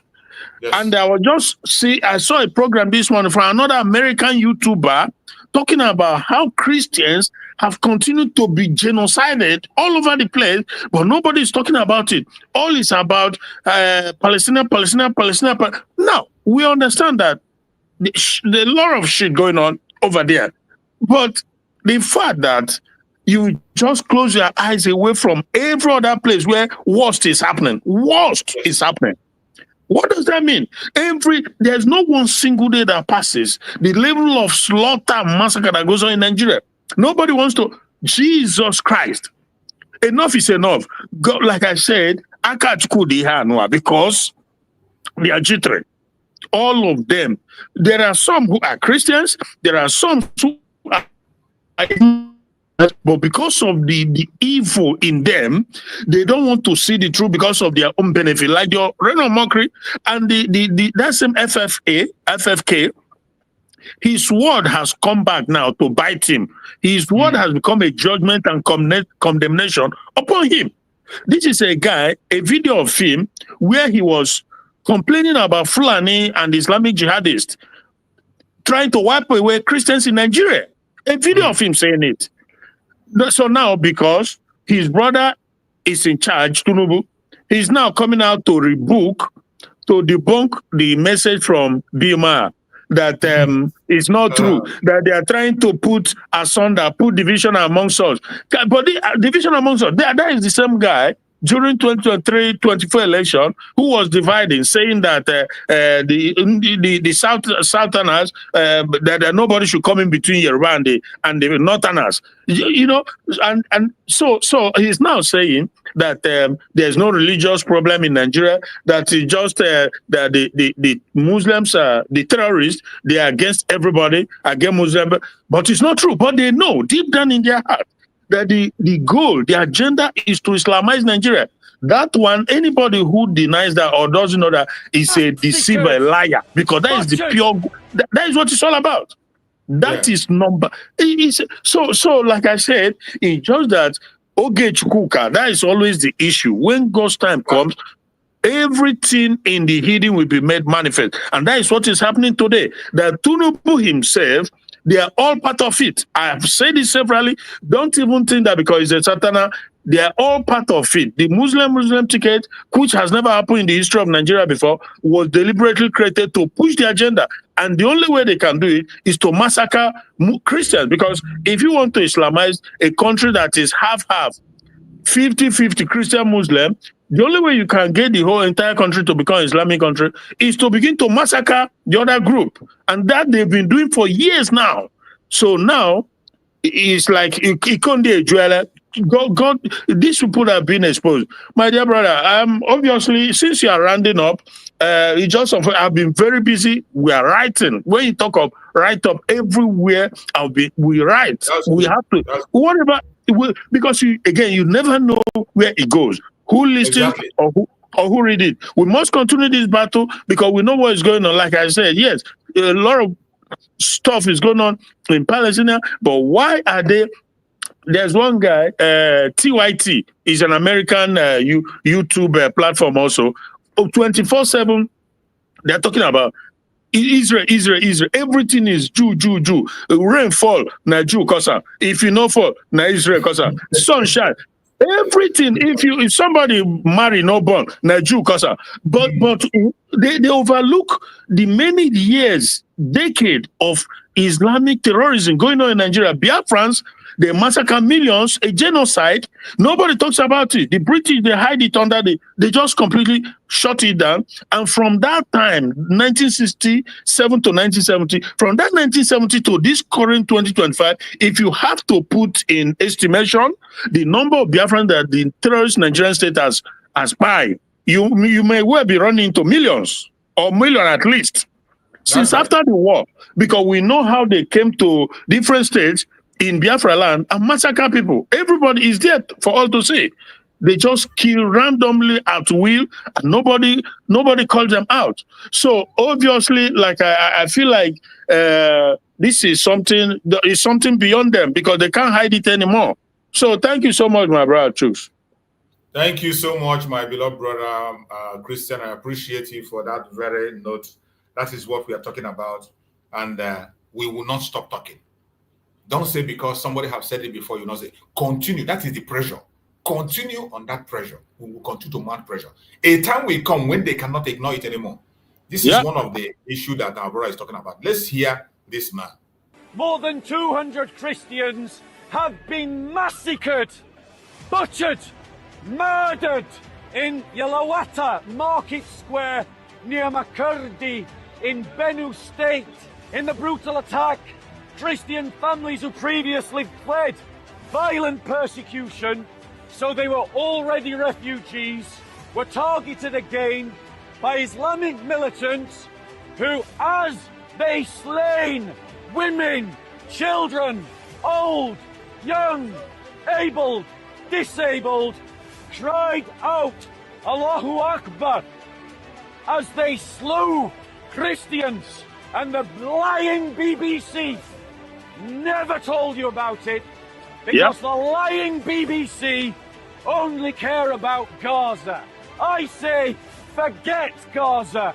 Let's talk about what's happening to Christians in Nigeria. Forget Gaza. Let's talk about what's happening to Christians in Sudan. Forget Gaza. Let's talk about what's happening to Christians in Syria. Forget refugees in Gaza. Let's talk about the refugees from northern Cyprus and Artsakh, Armenia. Every one of you who is a Christian has a duty to challenge the liberal narrative and shove the persecuted church down their throat, ladies and gentlemen. This is a crime against humanity that the whole world is committing against the Christians, and nobody's paying attention. They are supporting it. Nobody is saying anything. But I thank God voices are coming out. Voices are coming out.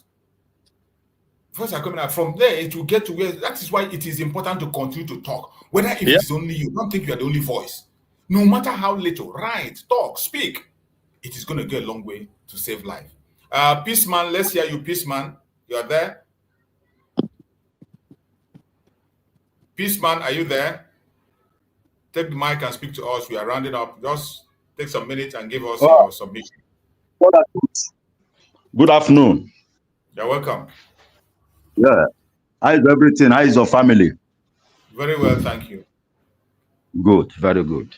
My brother, you know, I have heard all you said is that that is something I want to say about Nnamdi Kanu and our Igbo people. You see, the more you see how they are prosecuting our people, Christians in Nigeria, and the world is not talking anything about it. But I want to tell the Igbos that we shouldn't be stupid and wait until Nigerian army, because Nigerian army is planning how to kill Igbos, how to kill Biafrans. And they want something to happen to Nnamdi Kanu so that they will kill Biafrans. And let me tell you, Igbos, we are not going to back down. Don't be stupid, because if these people eventually defeat Nnamdi Kanu, you are running away from Biafra land. You are going to Cameroon. You are going to neighbor country, Amazonia. You are going everywhere. You are not going to stay in that land anymore. Because what I'm hearing now is very difficult. It's not the news I'm hearing now. Apart from this one, I'm hearing from this man. The ones I'm hearing from documentary is very, very, very bad. If we sleep, both of us were in the diaspora. We shouldn't say the people in Nigeria, the Igbos in Nigeria, the only one going to fight the war. No. If we in the diaspora are not contributing money, let me open it up now. If we are not contributing money to Biafra Liberation Army, it is a mess to us. We should forget about humanitarian. Let us forget about humanitarian. Biafra is not for humanitarian. Biafra is for what? Money is to give Biafra Liberation Army money to fight this battle. Because the way I'm seeing this now is getting out of hand. It's getting out of hand. Let the USB do something. Let Dr. Ngozo Rabeze do something. We cannot stand and be waiting. We have been waiting. We can't see action. Is it when they came as Nnamdi Kanu is when we are going to take action? Look at what is happening in Okigwe. Look at what is happening all over Biafra land. And we are here thinking about how, is it when Nnamdi Kanu will die is when we are going to take action? No. Now he's alive. Let us take action and bring this man out of that place. Because these people are going to abandon this man to die there. They know what they are doing with British and America. I am very, very angry.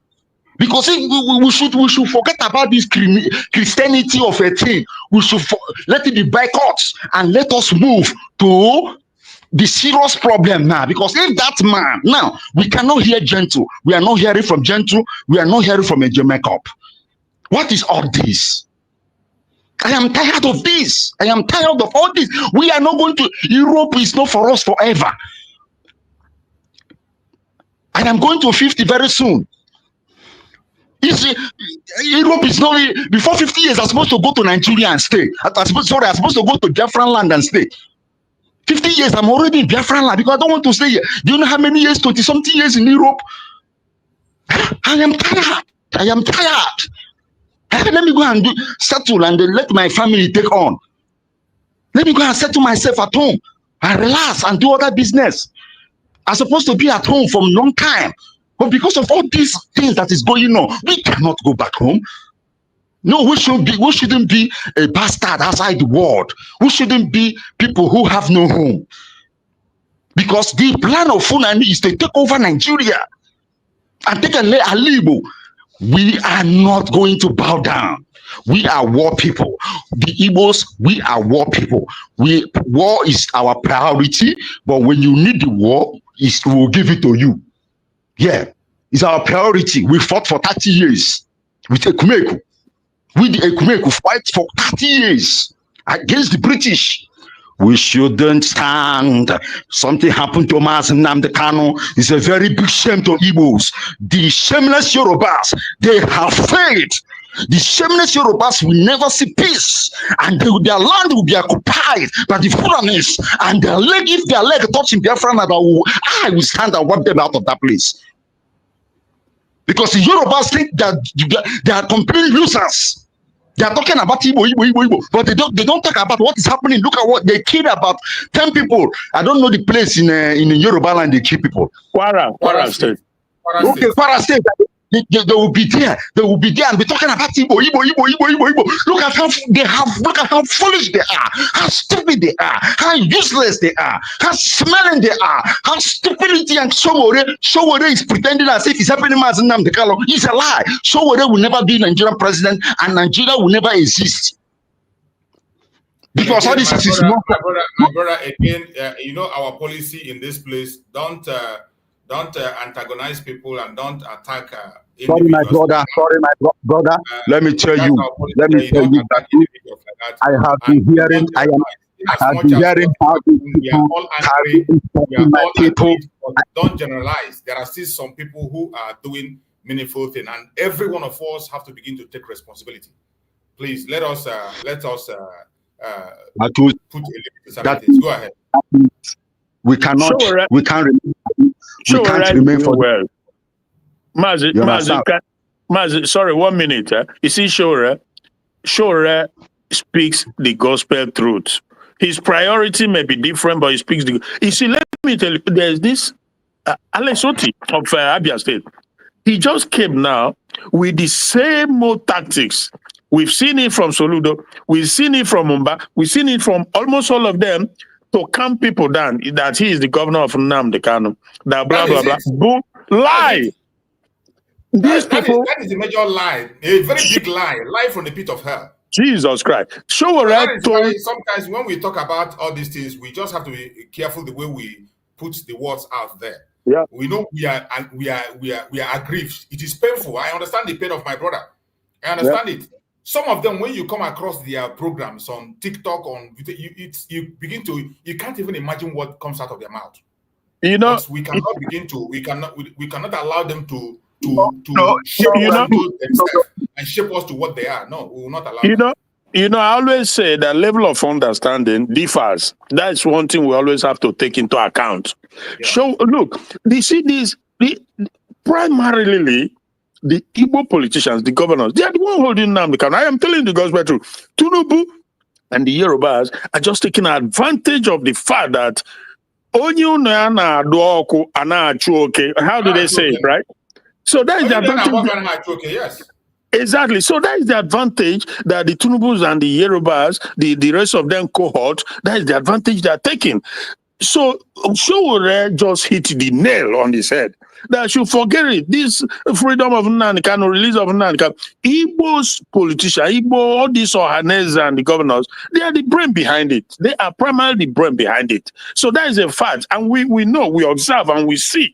We're able to dissect these things. So let nobody deceive you. So they can deceive those they will deceive. Not for us. Not us. Because they are all liars, you know. What they want is to continue to do the bidding of the caliphate. It's a known fact that what they want, these people, they don't have the interests of Ndi Igbo Biafrans at heart. Absolutely not. If you don't understand that, I feel sorry for you. So my dear brother, choose. If you, as you are rounding up, by the grace of God, I'm back here now, so maybe tomorrow we'll be able to talk more. But truly, Akachuku called this as a matter of fact, because the people who are our own, they don't even want to Nnamdi Kanu out. Because why?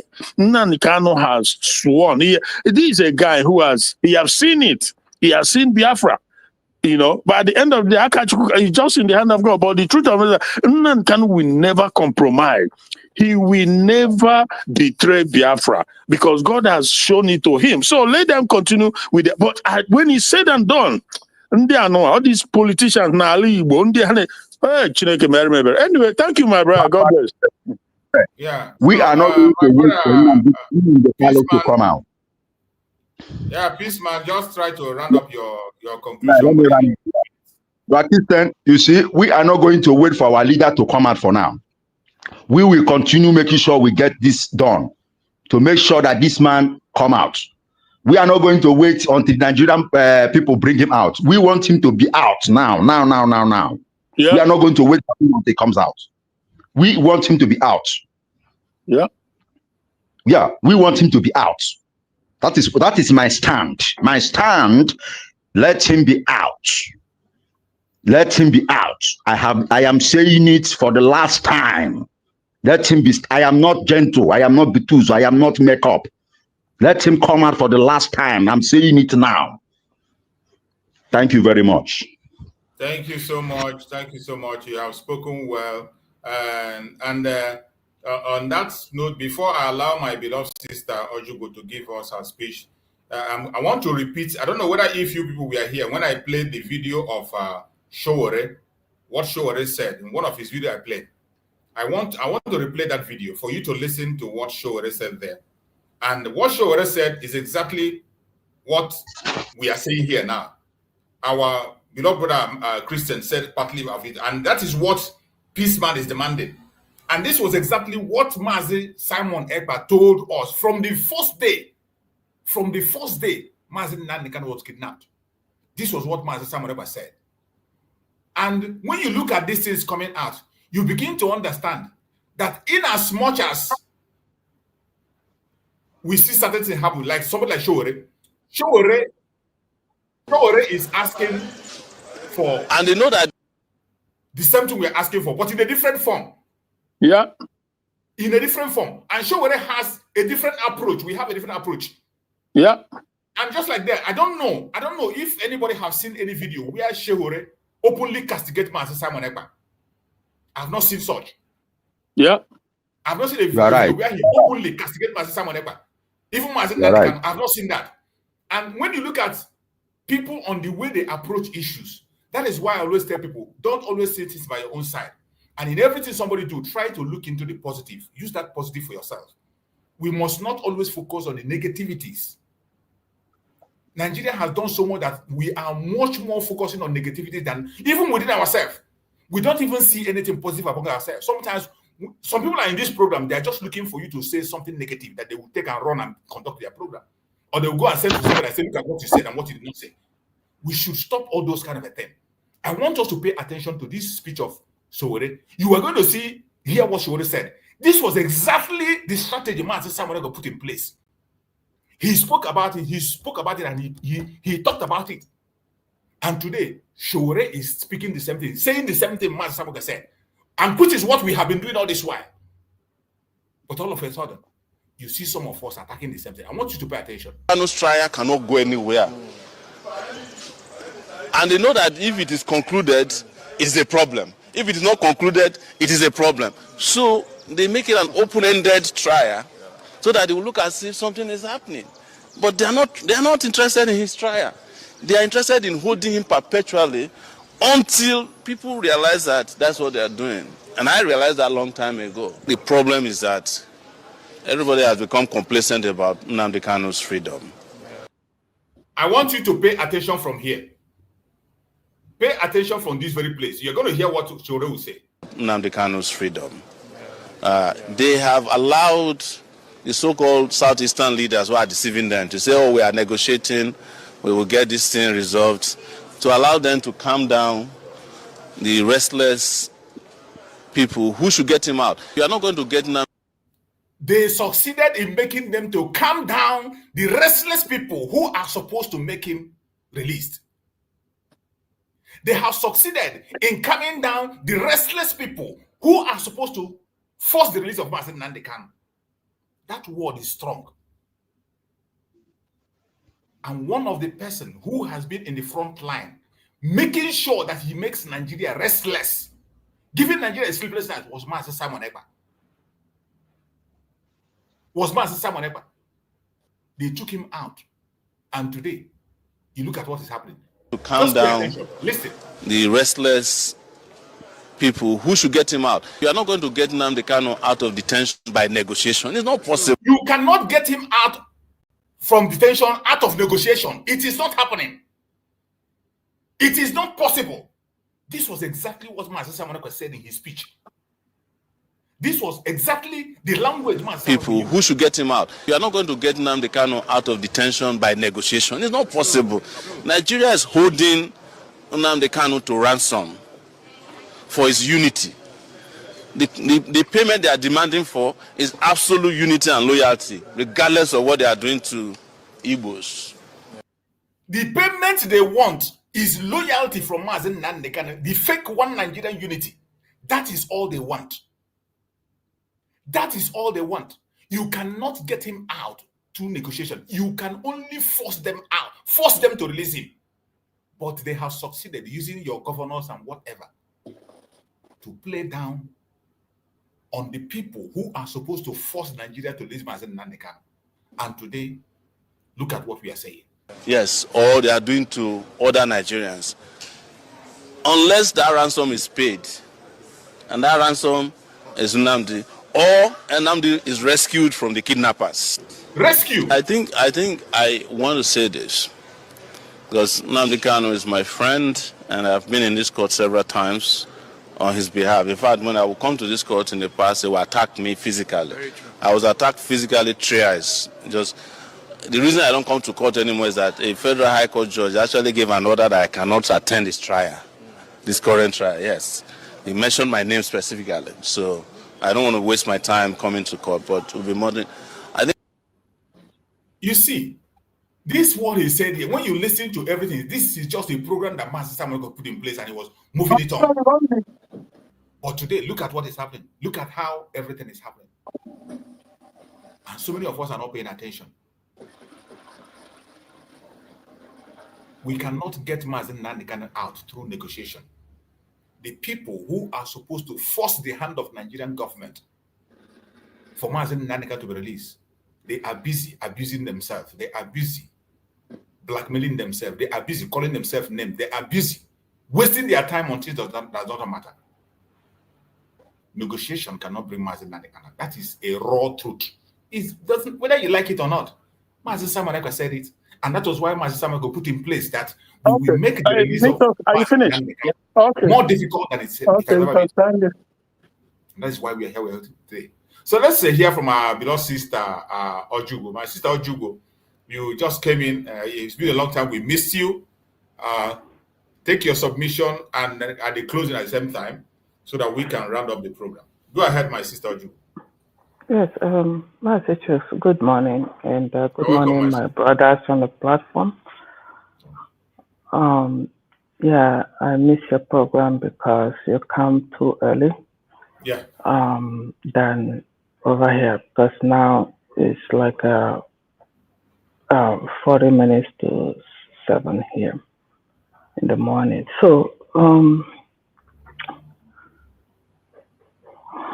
let me start saying the reason why people start to attack Showore, because there was a picture that was flying around with him and Ijele, and everybody knows that Ijele, Ikengo Rago, Asare, and his men are number one with the governors that work with them of Nnamdi. So that's why a lot of people start asking questions. Showore, are you for Nnamdi? Before you continue, my sister, let me speak about that picture. That is one thing with some of us online. Some of us are very new online, so people are not following. That picture was taken when this Ijele was parading himself as whoever he is. You know what he does is to draw attention. When Showore went for, there was one person that was arrested during the time of I think it was during the time of NSAS. Showore went to the police to go and rescue that very person. Ijele came there, and Ijele came there with placard on behalf of the person again. Showore is an activist, and those times, any place he goes, Ijele comes there just to draw attention. Ijele started doing that when he was deported from Turkey, when he arrived in Nigeria. That was how he got his own fame. That was how he drew attention to himself. Wherever Showore was there as an activist, he always appeared there. You always appear there, okay. He always appeared there with a placard. He always appeared there. There are so many people. Do you know that this Ijele was interviewed in one of the stations, in Nigeria stations there? I think either Right Selection or this VOP, they interviewed him. Are you serious? You see?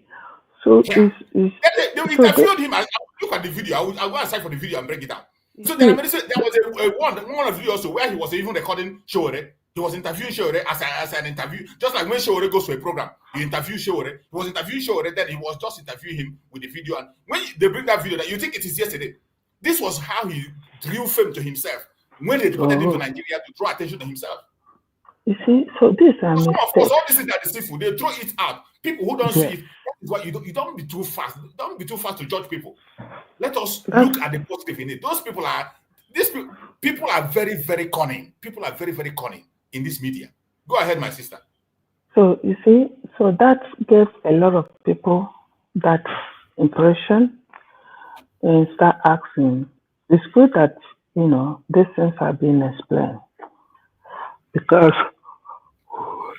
when I saw that picture, I didn't talk because I was waiting to hear Showore sound different from what I know him for, because I was so much aware when that Showore was physically attacked during Bihari region. So that being said, it's good that we're correct. This thing is being corrected. And when we see that picture and we have opportunity to talk about it, now we know how to come about it. That being said, another point I want to hit here is Nigeria is British owned,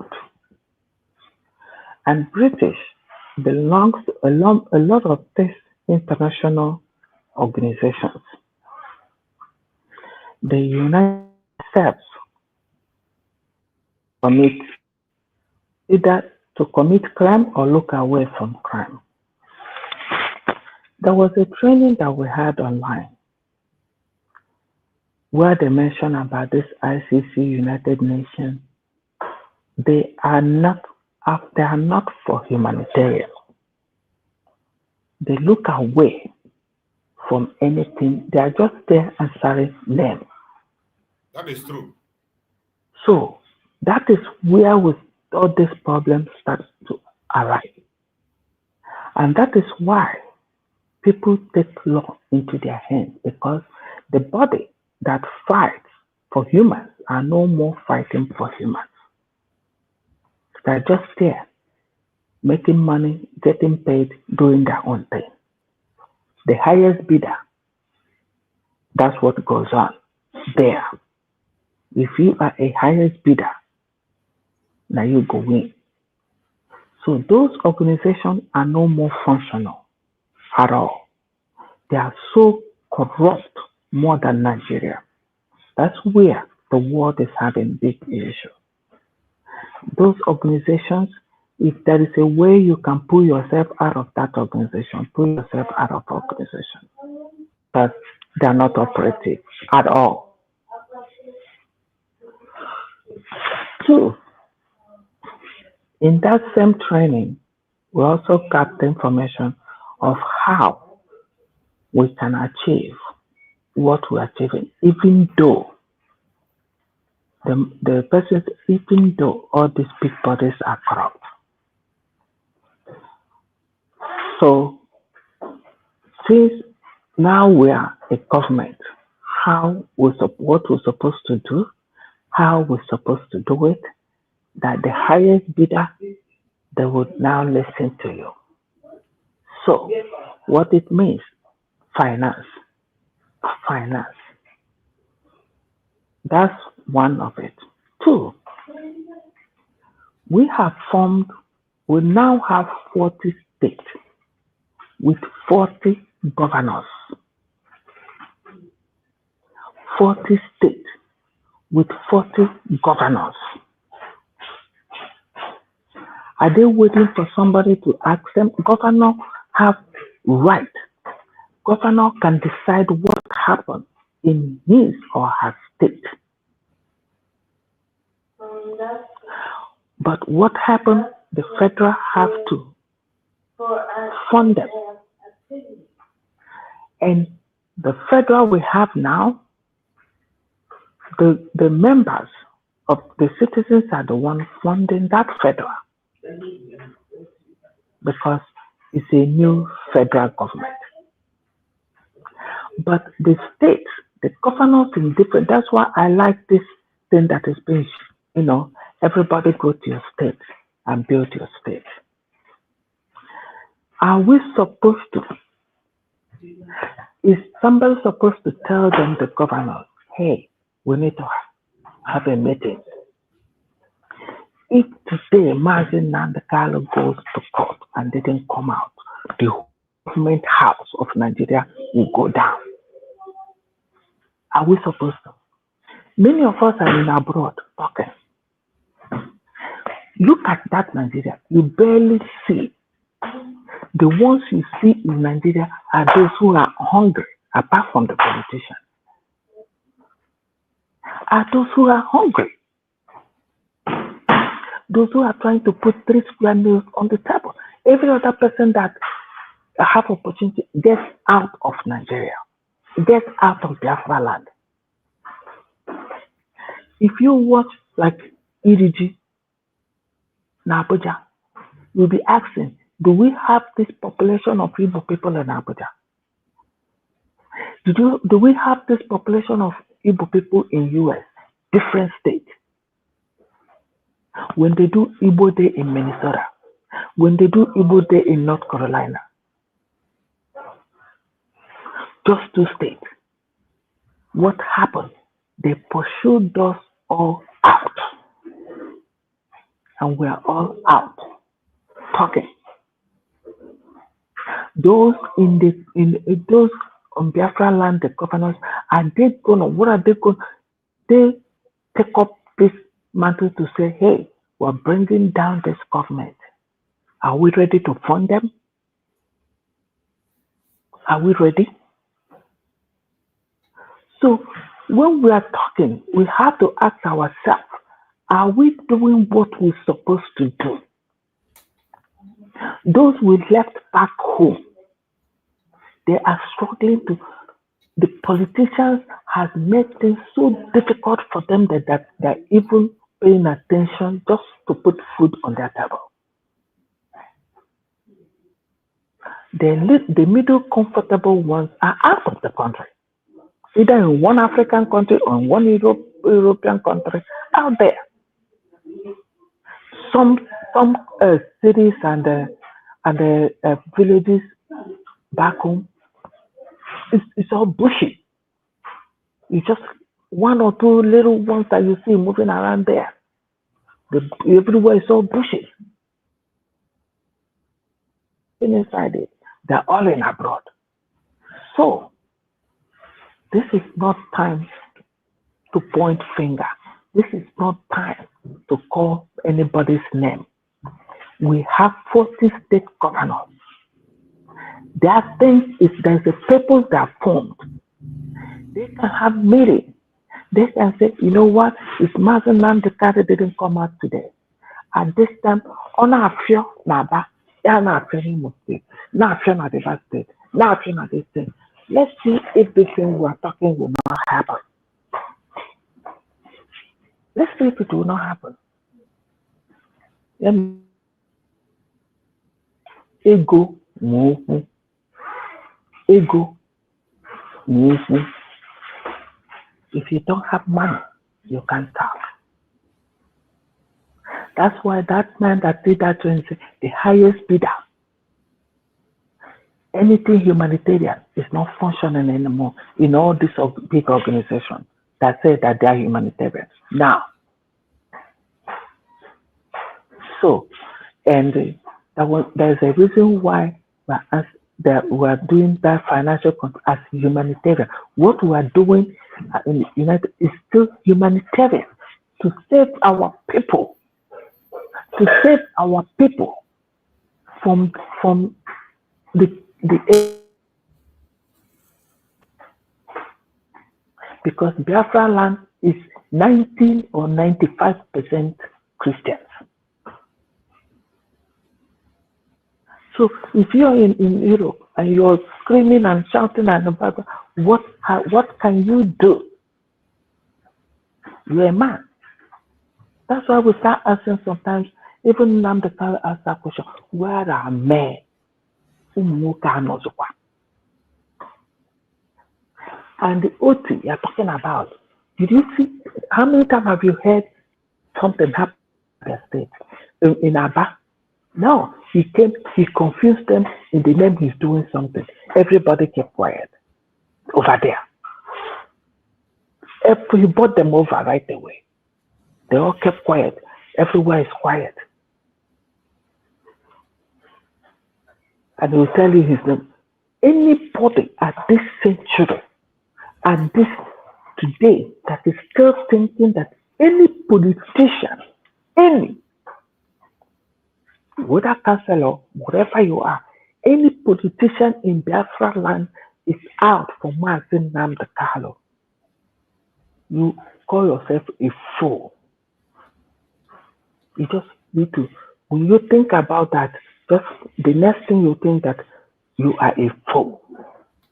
That is no politician, Nigerian politician that is fighting for Nnamdi Kanu.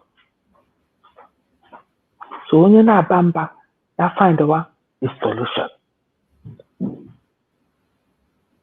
If you can mobilize. What we know is that let Biafra citizens be safe. That's all. We still have governors' offices in all the 40 states of Biafra. Their offices are still standing up. Nnamdi Kanu opened mouth and said, if you don't see me, bring this down. And Nnamdi Kanu is dying under them. And all the government houses are still standing up. They're looking at us. They still go to their offices. They tell you they have meetings. The lawyer said that discuss. Who a hell? We didn't do anything now. When Nnamdi actually Africa, you think that anything will happen now.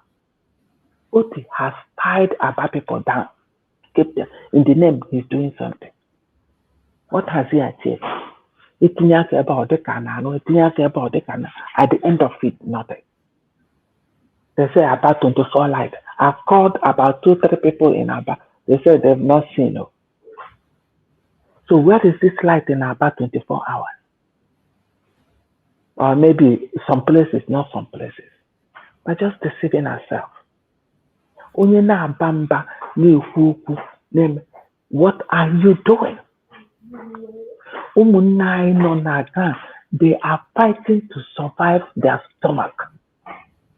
And they cannot take up this if we are not financed. The United States of Biafra has created 40 states and 40 governors and 40 military sections, even in the counties. So why can't they take up this battle since they are down there? And you up here, you contribute financially. They buy ego mwoku. Ego mwoku. With that money, you can do absolutely nothing. Nothing. So I'll drop my mic there. Broches, you're doing your part and we'll continue to talk. And the world is listening, but we have to start that battle so bad. We have to. We have to start it. If we don't start it, it's not. These people we are talking about, Gaza, this, that, because their own is hitting. That's what the world wants to hear. Once you start hearing now that the 3 states in Biafra land government house are burnt down, the news will start to carry it. But whatever this thing we're doing, yeah, it's weird. But why did Simon ever own that thing? Because he used the method Nigeria want to hear. Because that's what Nigeria are known for. Violence. So, when we say, come out for finance, come out. They cannot do with their hands. We have to support them. If you know your state, go there, find out what is going on. How can we do this? What do we need? That's why I like this centralization. Call your state. What do we need? We need to get this man out. And then go from there. You don't even have to contribute to the federal. Call the governor of your state. What do we need? How do we do this? How can we have a meeting? How can we bring this thing down?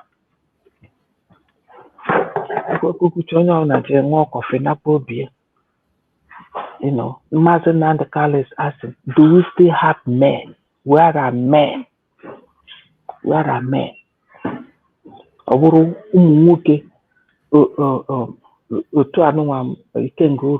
at them.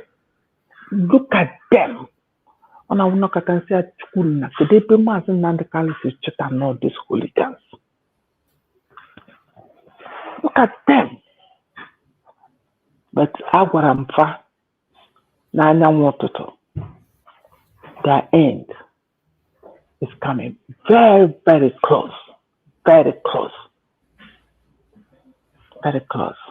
Whoever that bought them and gave them now, we can go rago, no bread is issue of more suit.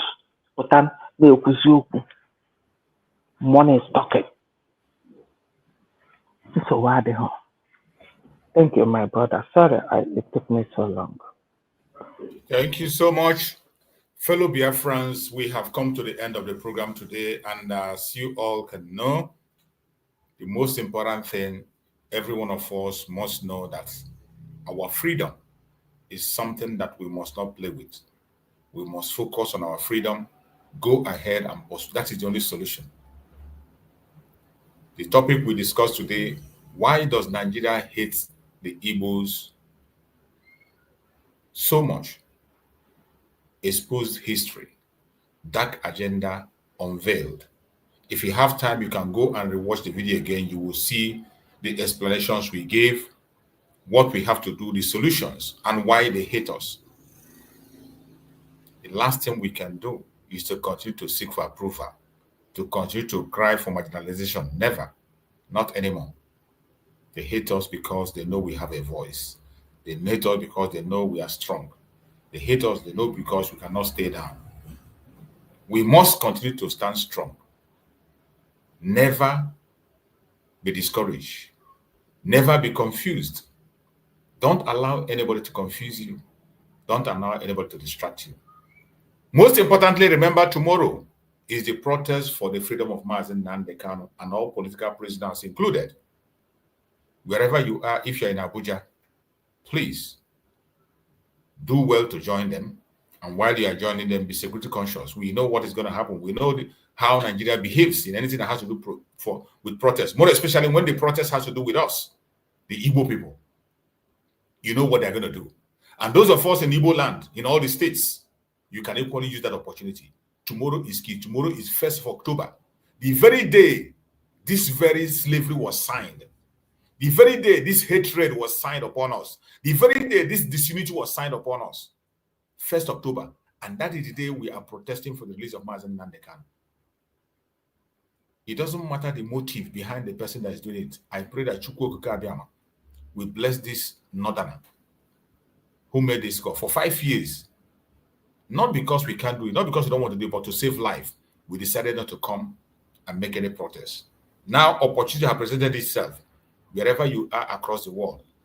We're going to be online tomorrow. If you have a report on it, come and tell us tomorrow. If you have a report on it, bring it. If you are in Biafra land and there is a report of the protest in your area, you can join us on live stream tomorrow and share with us. If you're in Abuja tomorrow and you're watching this program, you're in Abuja, try and join us and also share with us. We want to know what is happening. We want to see how it's going to go. It is their day of slavery, and we want to make it a day to demand for the unconditional release of Nnamdi Kanu. Before we go, finally, I want us to hear from this brother once again. For how much we have achieved since we made a clarion call of one Nigeria, one voice protest. We saw what happened in court yesterday. Nnamdi Kanu was refused to be released for his medical attention, and Nnamdi Kanu is dying in DSS custody. And that is why one Nigeria, one voice protest is still on. Peaceful protest is our fundamental human right as citizens of this country. I have written to IGP. I have also written to the DSS director, and this protest is going to be peaceful on 1st of October at Igbo Square, Abuja. And I'm calling Nigerians with good conscience to support this clarion call online and offline. Online, those that will not make it to Abuja should push for this clarion call on the social media. And those that will sacrifice and make it to Abuja will come offline to support us in this call. This is not a call to anarchy. It is a call to challenge the constitution that actually fed Boko Haram with rice and chicken in Maiduguri by the same federal government. The constitution that actually romanced bandits in Katsina after killing Nigerians. It is a call to challenge the same constitution that have kept Nnamdi Kanu in DSS custody and is battling with medical challenges. I am calling of all Nigerians with good conscience. It is a call to justice. It is a call to equity. It is a call for fairness. And it is a call against victimization of Nigerian citizens just because of his tribe. We need Nigerian support for the success of this protest. For the success of this protest, we need Nigeria to support us with branded t-shirt, #Free Nnamdi Kanu. white t-shirt with Nnamdi Kanu picture, particularly this picture, for those that will not be able to make it to Abuja. And we also need Nigeria to support us with caps, green caps with the picture of Nnamdi Kanu on it. And we need Nigeria to help us with banners and hand flyers for the sources of this protest. And we are calling of sincere and genuine Nigeria activists, both those with a loud voice and those with a small voice. I am calling on all Nigerian artists of good conscience. I am also calling Igbo as a nation and as a people. You have done sit at home for years and it did not work. It is time for you to leave your home and to join me for this clarion call in Abuja. This protest can also be done in all the eastern states. On the day of celebrating our Independence Day, which is supposed to be celebration of independence, but we are actually going to celebrate slavery by a government that is not sincere to her citizens. We are going to celebrate slavery by a government that has actually made her citizens slaves. May God bless the Federal Republic of Nigeria. May God bless Nigeria as a nation. You have heard the message from this brother. The call for fairness. Remember, I say always focus on the positive. That's something he said when he said he made a particular statement on insisting on this very picture of Mazi Nnamdi Kanu. This very picture speaks volume. That is why the protest tomorrow is a very heavy one. It is not just about Mazi Nnamdi Kanu. It is about Igbo race. It is about Igbo race. That is why he was very particular about this very picture you are seeing here. He said this picture, no other picture, this very picture. When you are doing anything, either the vest or any protest card or anything, use this picture. It's not just about Mazi Nnamdi Kanu. It's about 80 million people. The freedom of 80 million people. Tomorrow, 1st of October, a day of their slavery. We want to transform it, to use that day and call for the unconditional release of Mazi Nnamdi Kanu. And I pray that is going to be success. We know what they're going to do. We know what's going to be the outcome, but we're going to be optimistic and continue to focus. Tomorrow we'll come here to give a report that we can get and speak about the program also. I appreciate everyone that have been with us on this very platform today. I thank you for being part of the program. Thank you for your support. Thank you all for your patience being with us from the beginning of the program up to this moment. May Chukwu Okike my guide and protect you. Tomorrow is a very special one. Try as much as possible to join us tomorrow early. We are going to be back again in the evening to continue on this program. On another side of it, we are going to speak about the same topic on another dimension in the evening. If you have time, join us on our evening program. We don't spend much time. Evening program is at most 1 hour, 30 minutes, and we are done. So try as much as possible and join us on the evening program and join us early so that we can be able to interact once again while we wait. May Chukwu Okike be our guide and protect all Biafrans in Biafra land. May Chukwu Okike guide and protect every Biafran across the world. May Chukwu Okike guide and protect our leaders, our supreme leader, Mazi Nnamdi Kanu, and our Prime Minister, Mazi Simon Ekpa. We pray that Chukwu Okike will set them free very soon. No weapon formed or fashioned against us as Biafran shall prosper, and no weapon formed or fashioned against our leaders shall prosper. Thank you so much for being part of this program. I appreciate you all. Remain blessed and see you on the next program towards the evening. Stay blessed. Bye-bye.